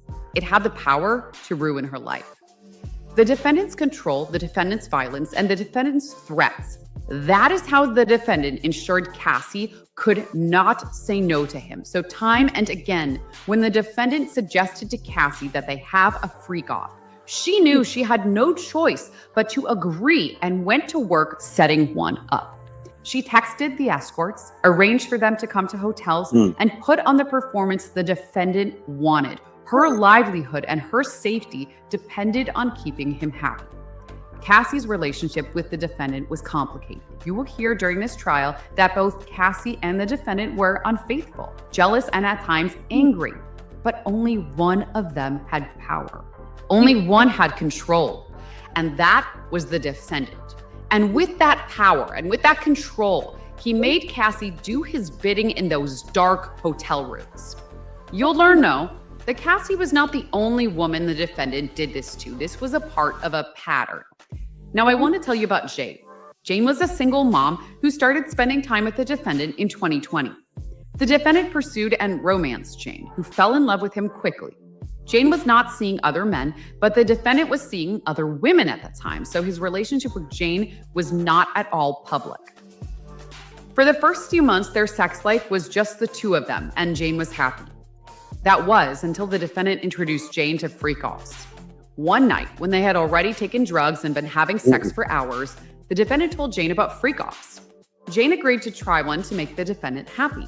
To her surprise, the defendant said he would make it happen immediately, that very same night.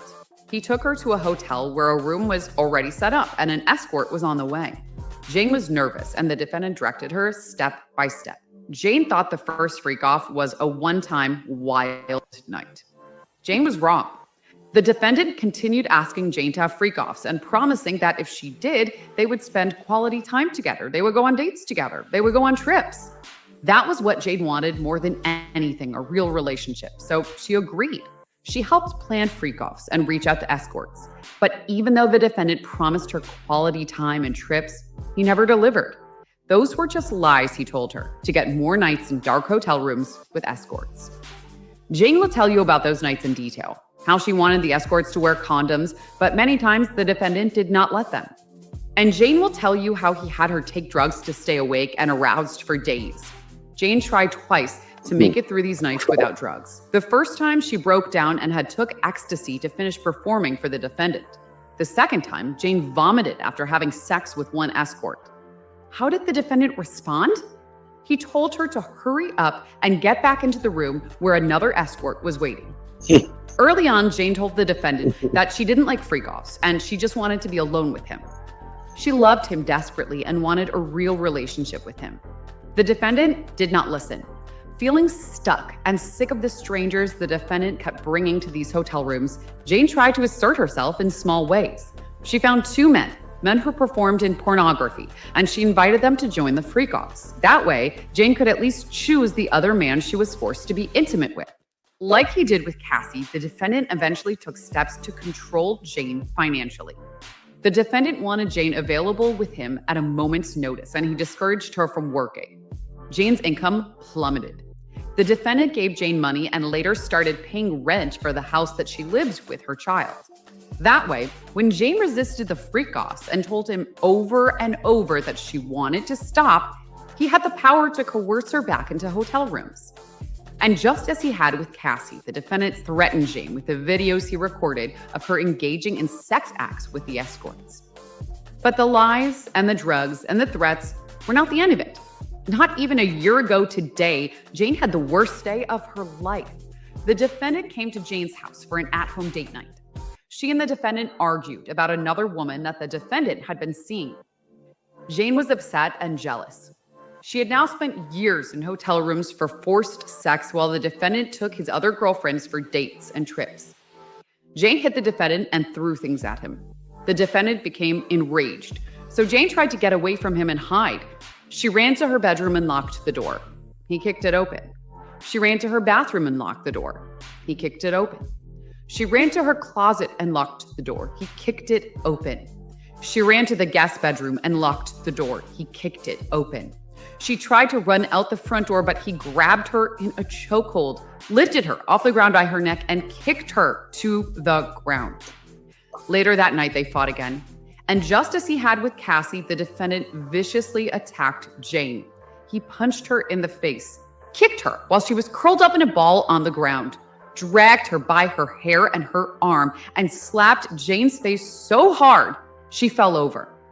When all of this was over, the defendant still did not let Jane be. Instead, he told Jane, "You're not going to my night." The defendant instructed her to put on an outfit and call up an escort for a freak-off. He made Jane cover her black eye and bruising, take an ecstasy pill, and perform for the descendant with that escort. Jane followed his instructions. Like with Cassie, the defendant's violence had gotten him what he wanted.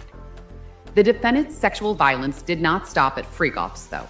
Cassie will tell you about a time when the defendant forced himself on her, having sex with her as she cried and repeatedly told him no.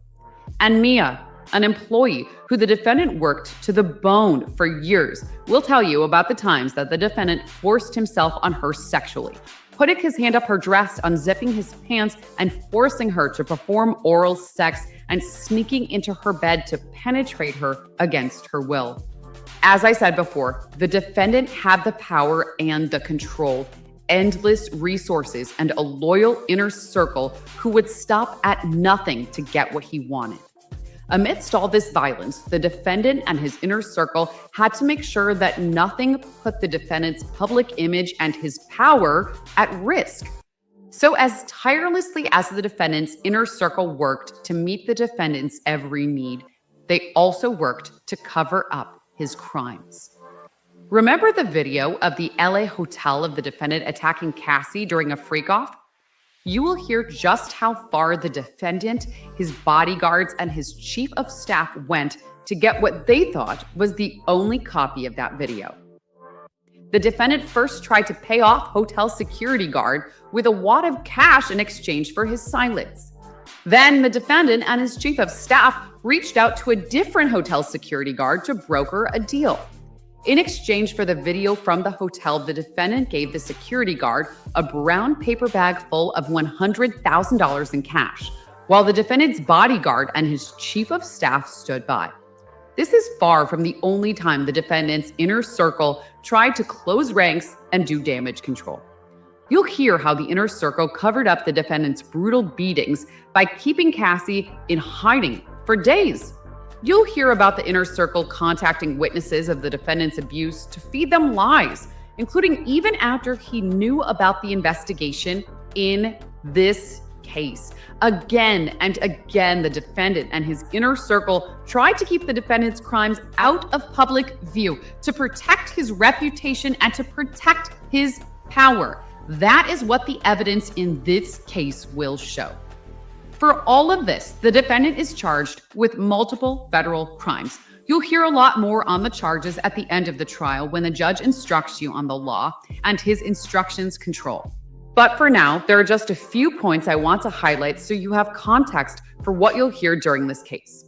First, the defendant is charged with racketeering conspiracy based on his agreement to commit crimes as part of an enterprise. I expect the judge will tell you an enterprise is a group of people who work together for a common purpose of engaging in a course of conduct over a time. Here, you will learn that the enterprise is the inner circle I talked about, the bodyguards and the high-ranking employees like chiefs of staff. Some of these people came and went over 20 years, but I expect the evidence will show that the defendant was a through line. He remained at the top, running the group, and he always had trusted bodyguards and advisors helping him. Together, they agreed to commit different crimes, including kidnapping and arson, distributing drugs to other people, exploiting employees for labor, and in Mia's case, sex, bribery and obstruction, sex trafficking, and transporting people for prostitution. That's all covered by the racketeering conspiracy charge. The defendant is also charged separately for sex trafficking Cassie and Jane through force, fraud, or coercion. Again, the judge's instructions control, but I expect you'll learn that fraud includes a lie about a material fact. Coercion includes threats, and force includes violence. The defendant is charged with using all three tactics to make Cassie and Jane participate in days-long, drug-fueled, recorded sexual encounters with male escorts against their will. Finally, he was charged with transporting Cassie, Jane, and male escorts across state lines for these sexual encounters. How will the government prove to you beyond a reasonable doubt that the defendant is guilty of these crimes? You'll hear from witnesses, including Cassie and Jane, two of the defendant's victims. They will tell you how the defendant tried to control their lives from their homes to their careers, how the defendant used his control over them, his lies, his drugs, his threats, and his violence to force and coerce them into having sex with male escorts. Cassie and Jane will describe freak-offs for you in painstaking detail. They will tell you some of the most personal and painful experiences of their lives. The days they spent awake in hotel rooms, high on drugs, dressed as characters to perform the defendant's fantasy just as he directed them to. You'll also hear from some of the defendant's employees. You'll hear from Mia, who worked as the defendant's personal assistant for years, the employee he sexually assaulted. Mia is just beginning to grapple with the times the defendant forced himself on her sexually. Mia will tell you how she could not talk about what happened to her until recently, how she wanted to take the secret of what the defendant did to her to her grave. You will hear from the employee who the defendant forced into an SUV with a gun from one of the defendant's chefs, and from other personal assistants. They will tell you they worked punishing hours and days for the defendant, at times without any sleep. They will tell you how the defendant ordered them to buy drugs for him, how they used all the resources at their disposal to make sure the defendant always had everything he desired, how they were expected to keep quiet about what they saw and what they heard in the defendant's homes. You will learn that some of these witnesses and victims, including Cassie, have already received financial settlements from the defendant or have filed lawsuits against the defendant. But these witnesses will tell you they'd trade any money from the defendant for not having been abused. You will also hear from some of the escorts who participated in freak-offs with Cassie and Jane. They will tell you how the defendant directed the sexual activity between escorts and Cassie or Jane, down to the detail of how they touched each other, the specific sex acts they performed, all while the defendant filmed it. You will even hear from an escort who saw the defendant assault Cassie and drag her by her hair during a freak-off. In addition to these witnesses, you will see documents that prove the defendant's crimes. You'll see records from hotels, car services, and airlines showing the dates and locations when the escorts and women traveled to meet the defendant for freak-offs. You will see records of the physical damage the defendant in his freak-offs caused the hotel rooms where he stayed. You will see dozens and dozens of text messages about freak-offs, including messages from the defendant to his staff asking for more cash to pay escorts. Messages where the defendant tells Cassie what drugs to take and when before freak-off. And messages from Jane to the defendant telling him over and over again that she did not want to do freak-offs. And you will see videos of some of the freak-offs, the videos the defendant used to blackmail Cassie and to blackmail Jane. Those videos capture just small parts of these days-long performances. In them, you could hear the defendant providing direction to Cassie and Jane, and you will see Cassie and Jane do exactly what the defendant tells them to do. You will see them put on performances high on ecstasy, where they pretend to enjoy themselves because that's what the defendant said he wanted. You will see for yourselves the defendant's violence in its aftermath. You will see photos of Cassie and her injuries from the defendant's assaults. You will hear from witnesses who saw the defendant assault Cassie or saw injuries he inflicted on her. You will see photos of the damage the defendant did when he kicked in 4 doors at Jane's home.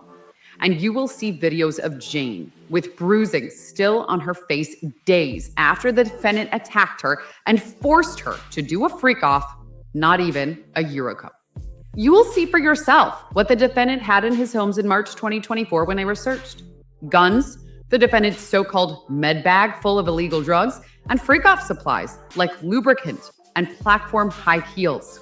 Finally, you will see and hear evidence of how the defendant and his inner circle worked to keep his reputation and his power intact for all these years. You will see the agreement signed by the hotel security guard, barring him from speaking about the $100,000 that the defendant paid him for the hotel security video. You will hear recordings of phone calls when the defendant called Jane after Cassie had filed a lawsuit. You will hear him try to manipulate Jane into saying she wanted to have freak-offs. You will hear him interrupt Jane when she pushes back. You will hear the defendant's thinly veiled references to continuing to pay for Jane's home in exchange for her silence. You will see the text messages the defendant sent to his chief of staff right after talking to Jane to make sure that Jane's rent would still be paid on time. The evidence will come in piece by piece. It won't always come in chronological order, but by the end of this trial, when you've seen and heard all of the evidence, you will see how it all fits together. You will see how it proves that the defendant led and controlled an enterprise that enabled him and others working for him to commit many crimes. How it proves that he forced and coerced Cassie and Jane into sex with male escorts, including by having them travel to other states and countries so that those sex acts could happen. And you will see how all of these crimes and the empire the defendant controlled was designed to fulfill his sexual desires, to protect his reputation, and to keep his power. At the end of this trial, we will have the opportunity to speak with you again. But between now and then, I would ask that you do 3 things. First, please pay close attention to the evidence. Second, please follow the judge's instruction on the law. And third, please use and trust your common sense. If you do all that, you will reach the only verdict that is consistent with the law and the evidence in this case, that the defendant, Sean Combs, is guilty.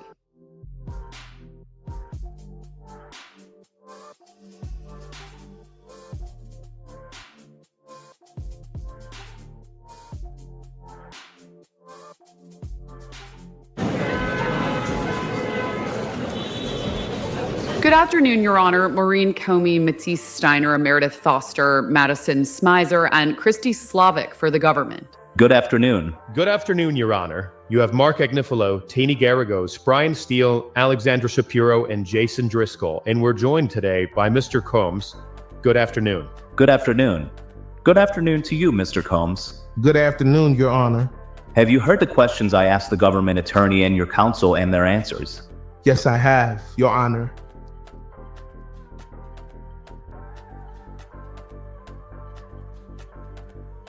P. Diddy's trial is underway, but did the prosecution expose a weakness in their own case on day one? Did the defense reveal they may not really have a defense when it comes to one charge? And what can we glean from the legal strategy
The government calls Scott Mescudi.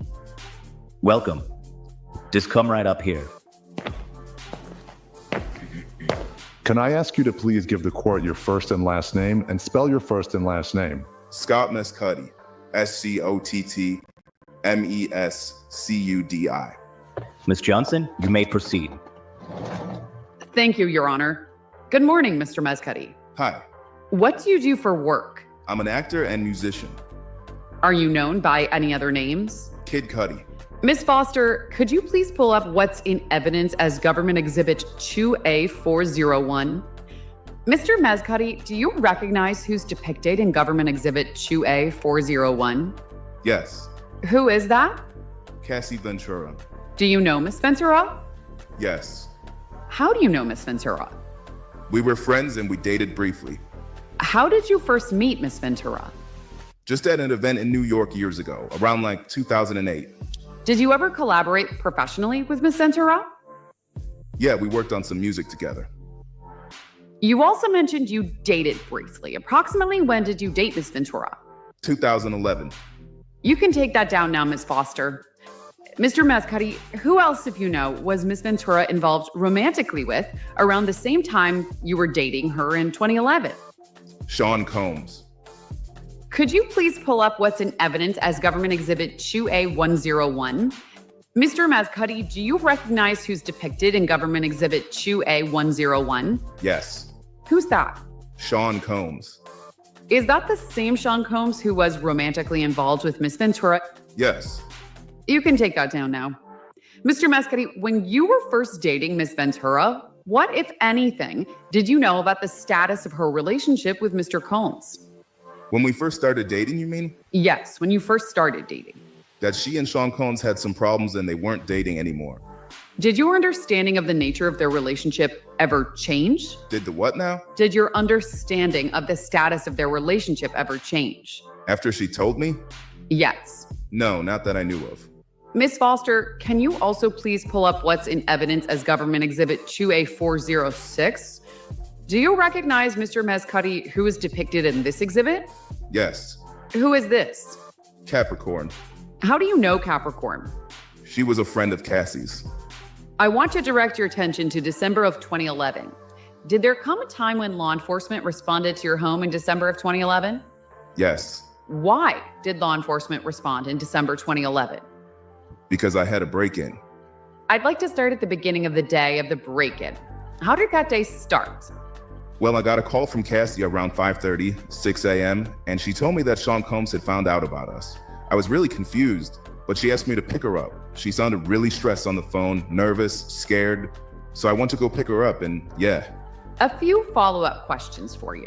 When Miss Ventura said that Mr. Combs had found out about us, as you said, what was your understanding of what Miss Ventura was saying? Objection. Overruled.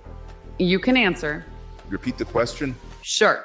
You testified that Miss Ventura told you Mr. Combs found out about us. What was your understanding of what Mr. Combs had found out?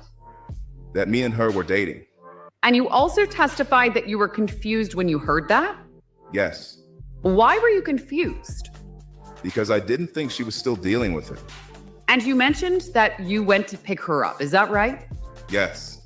Why did you pick her up? She wanted me to come pick her up. And she was also worried that he would come to my house because he asked for my address and she gave it to him. When you picked her up, could you please describe for the jury Ms. Ventura's demeanor? Very stressed, nervous, just scared. Didn't know what Sean Combs would do. Prior to the phone call you received that you just testified about, had you and Ms. Ventura previously discussed the nature of her relationship with Mr. Combs? Yeah, about like if they were still hanging out or if she had seen him or just meeting in general. Let me be a little more specific. What, if anything, had Ms. Ventura previously told you about Mr. Combs being physical with her? That he was abusive. Same objection, Your Honor. It's sustained. Mr. Mascotti, after you picked up Ms. Ventura, where did you go? I took her to the Sunset Marquis. What's the Sunset Marquis? It's a hotel in Los Angeles. Why did you go to the Sunset Marquis after you picked up Ms. Ventura? I used to frequent the Sunset Marquis and I just thought it was safe and just wanted to put her somewhere where she was off the radar. When you say safe, what do you mean by that? Just safe, away from him. When you and Ms. Ventura were at the Sunset Marquis, who else, if anyone, did you speak to while you were at the hotel? Capricorn. So before we talk about the substance of that communication, I have a couple of questions. Okay. Had you spoken to Capricorn before this morning? Yes. How often had you spoken to Capricorn on previous occasions? Quite often. She hung out with me and Cassie a lot. On the morning when you were at the Sunset Marquis, how did you speak to Capricorn? On speakerphone. Who else was present, if anyone? Cassie. And can you describe how Capricorn's voice sounded on the phone call that you and Miss Ventura had with her at the Sunset Marquis? She was very scared. Sounded like she was on the verge of tears. What, if anything, did Capricorn say to you and Miss Ventura on that phone call about what was happening at the moment for her? Objection, Your Honor. That's overruled. You can answer. That Sean Combs and an affiliate were in my house and she was in a car. She was forced to go along with them over there.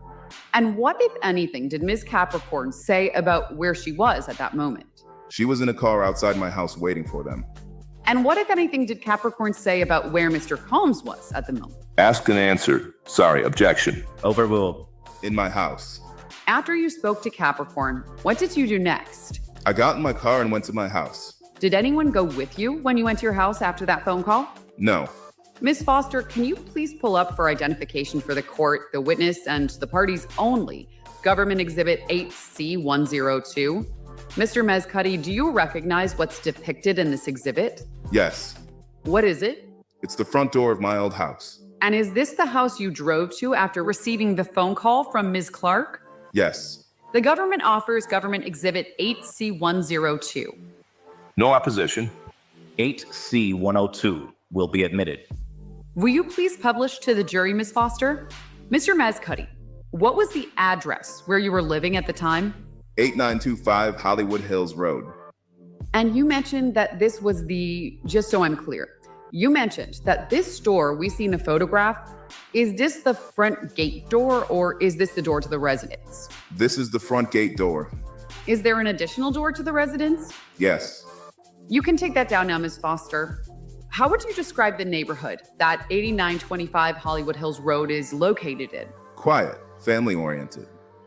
And approximately how long was the drive from the Sunset Marquis Hotel to your home at 8925 Hollywood Hills Road? Maybe like 12, 15 minutes. And in December 2011, what kind of car did you drive? A Porsche 911 Cabriolet. Was that the car you were driving that evening? Yes. While you were on that drive from the hotel to your home, what, if anything, did you do? I called Sean Combs. How did you have Sean Combs' phone number? I just had it from years ago. Did Mr. Combs pick up your call? Yes. Can you describe the conversation that you had with Mr. Combs on the drive to your home?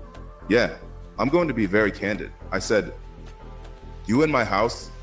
And he was like, "What's up?" I was like, "Are you in my house?" And he said, "I just want to talk to you." I was like, "I'm on my way over there right now." He was like, "I'm here." I'm sorry, I didn't hear that last bit. After you said, "I want to talk to you," what did Mr. Combs respond with? No, he said he wants to talk to me. Oh, I'm sorry. Yeah. And I said, "I'm on my way over to my house right now." And he's like, "I'm over here waiting for you." When Mr. Combs said, "I'm over here waiting for you," What was your understanding of where Mr. Combs was located? At my house.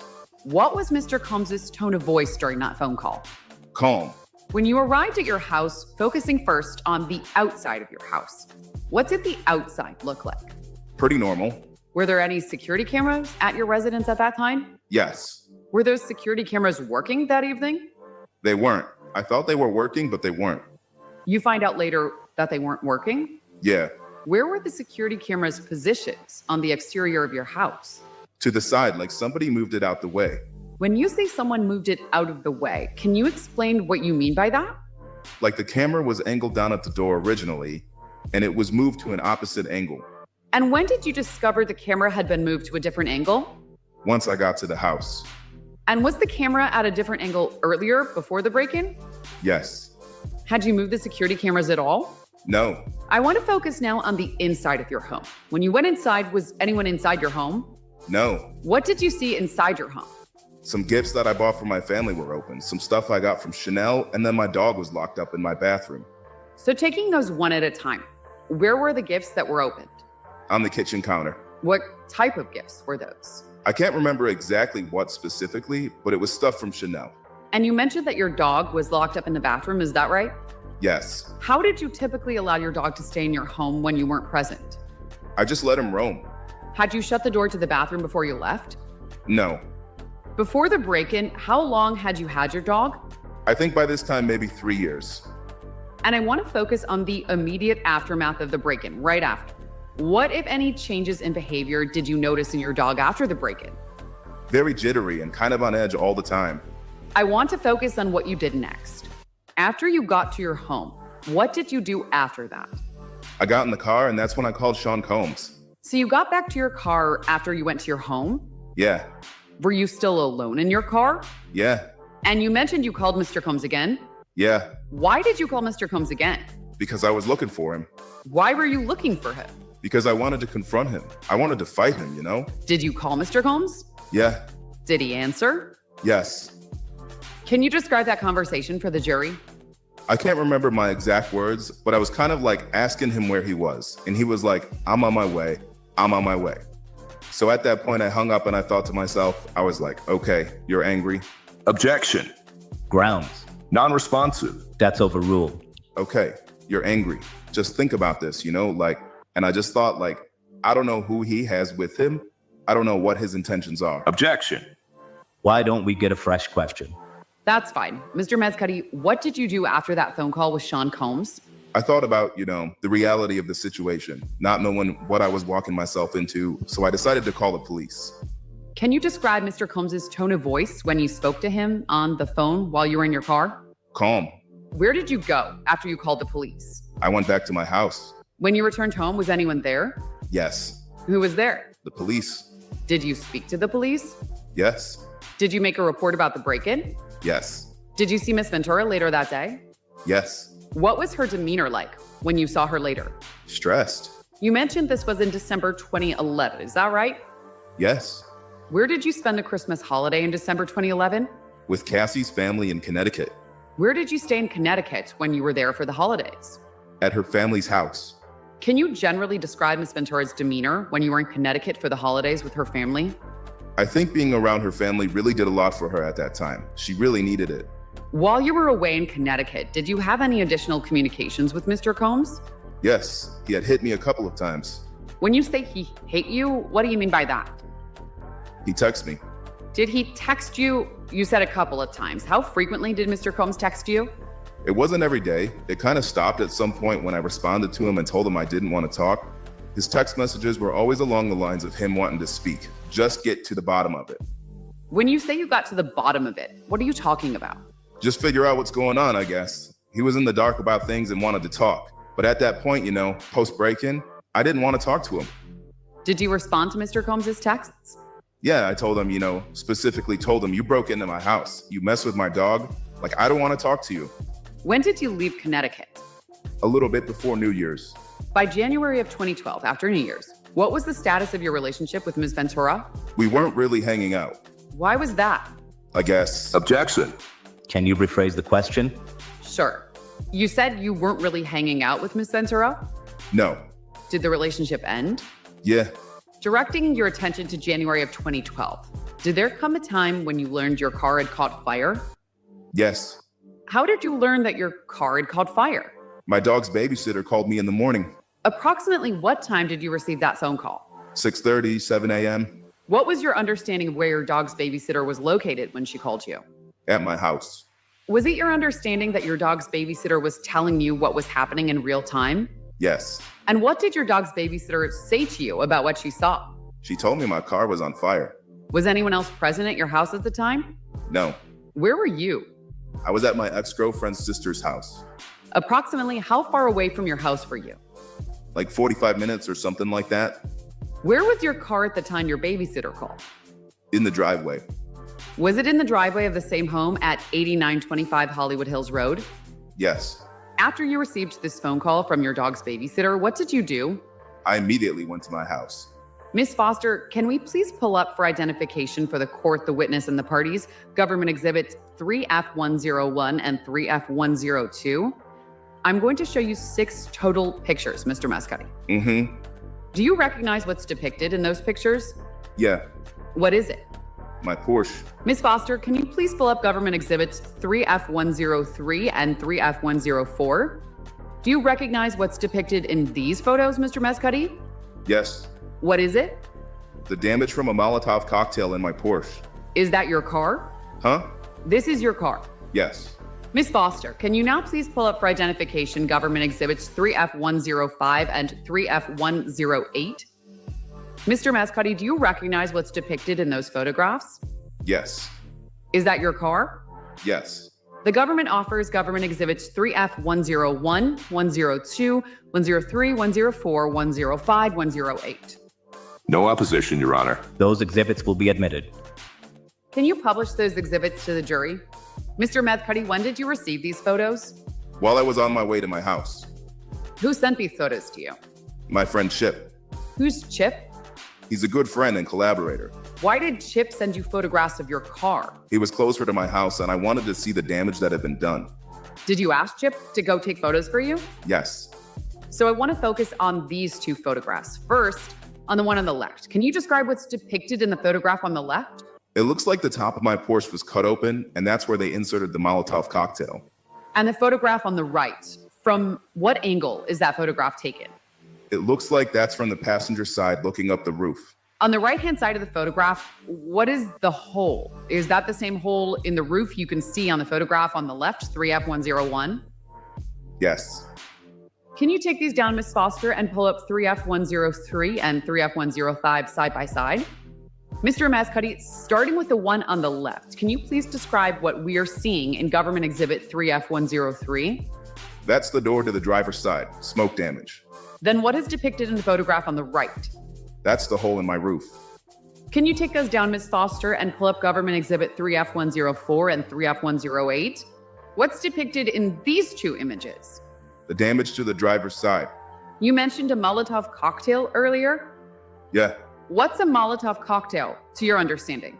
It's, would you say, explosive or something like that? I guess it's a bottle with some type of like inflammatory liquid inside and a cloth that you light on fire and it ignites.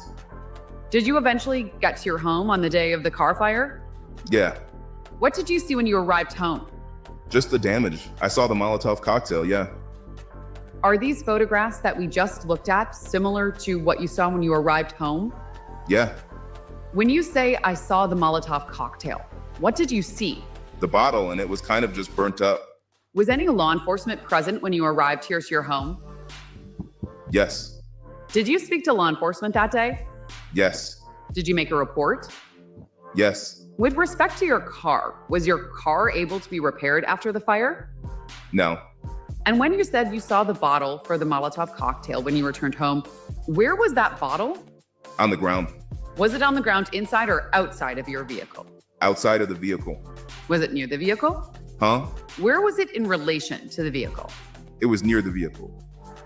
What was your understanding of where the Molotov cocktail was found by law enforcement? In the driver's seat. I think you mentioned this, but was your car able to be repaired? No.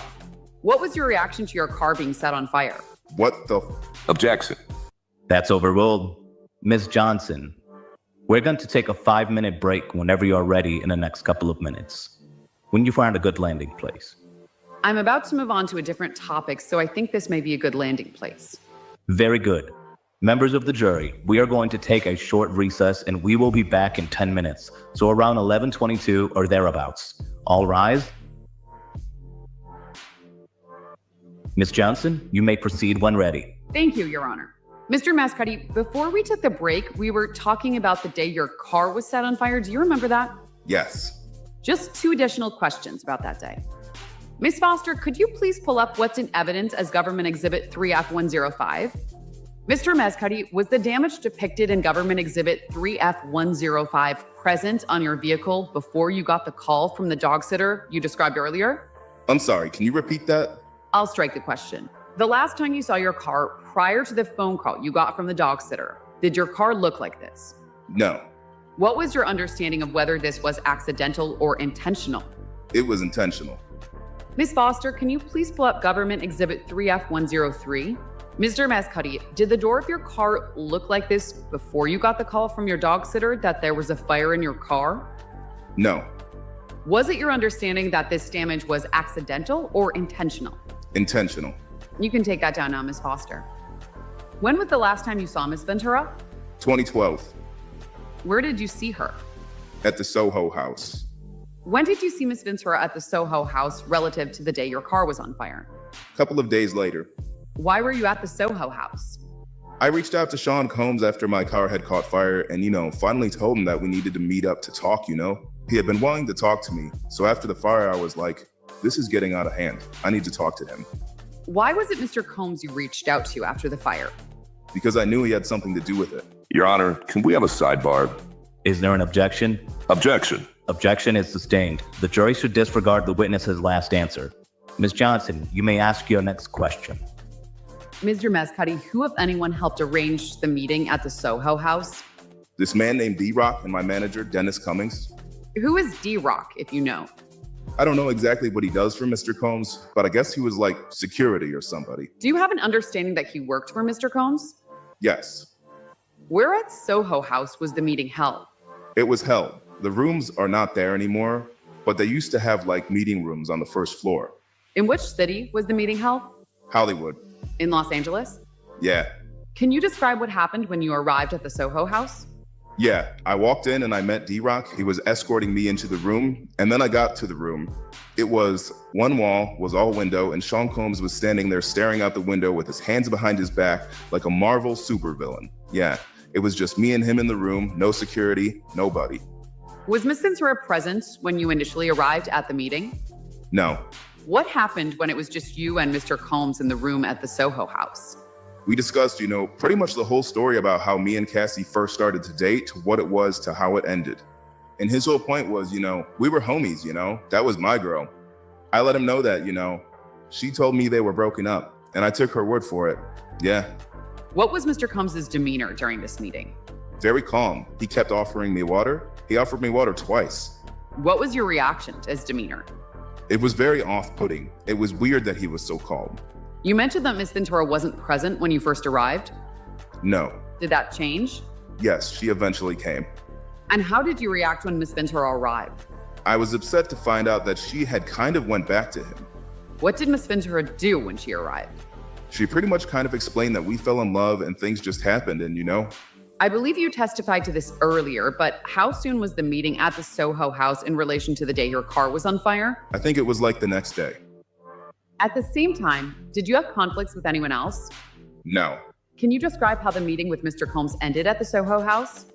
Yeah, we stood up, shook hands, and as I was shaking his hand, I said, "What are we going to do about my car?" I made sure to ask him right when our hands were clasped together, where he couldn't run away, and I could look him square in his eyes. And he looked right back at me, very cold stare, and said, "I don't know what you're talking about." And I said, "Okay." I took my hand from his, and he said, "Wait, I thought we were cool. Is there a problem?" I was like, "You said you didn't burn my car, right? You said that's your word." He said, "Yeah." I was like, "That's it." When Mr. Combs looked at you and said, "I don't know what you were talking about" when you asked about your car, what was his tone of voice? Very calm. After this meeting, were there any other break-ins at your home? No. And after this meeting, was your car ever set on fire again? No. Have you seen Mr. Combs since that Soho House meeting? Yes. Approximately when did you see Mr. Combs? A couple of years later at the Soho House again. Can you describe what happened when you saw him at the Soho House a few years later? Yeah, he was with his daughter and he pulled me to the side and basically apologized for everything. He said, and I quote, "Man, I just want to apologize for everything and all that." Between the break-in and the car fire and Mr. Combs' apology a few years later, did you have any other conflicts with Mr. Combs in that interim time period? No. After I got the apology, I kind of found peace with it because I thought, that was the last thing I was expecting to get from him. Your Honor, may I have one moment? You may. No further questions at this time. Thank you, Ms. Johnson.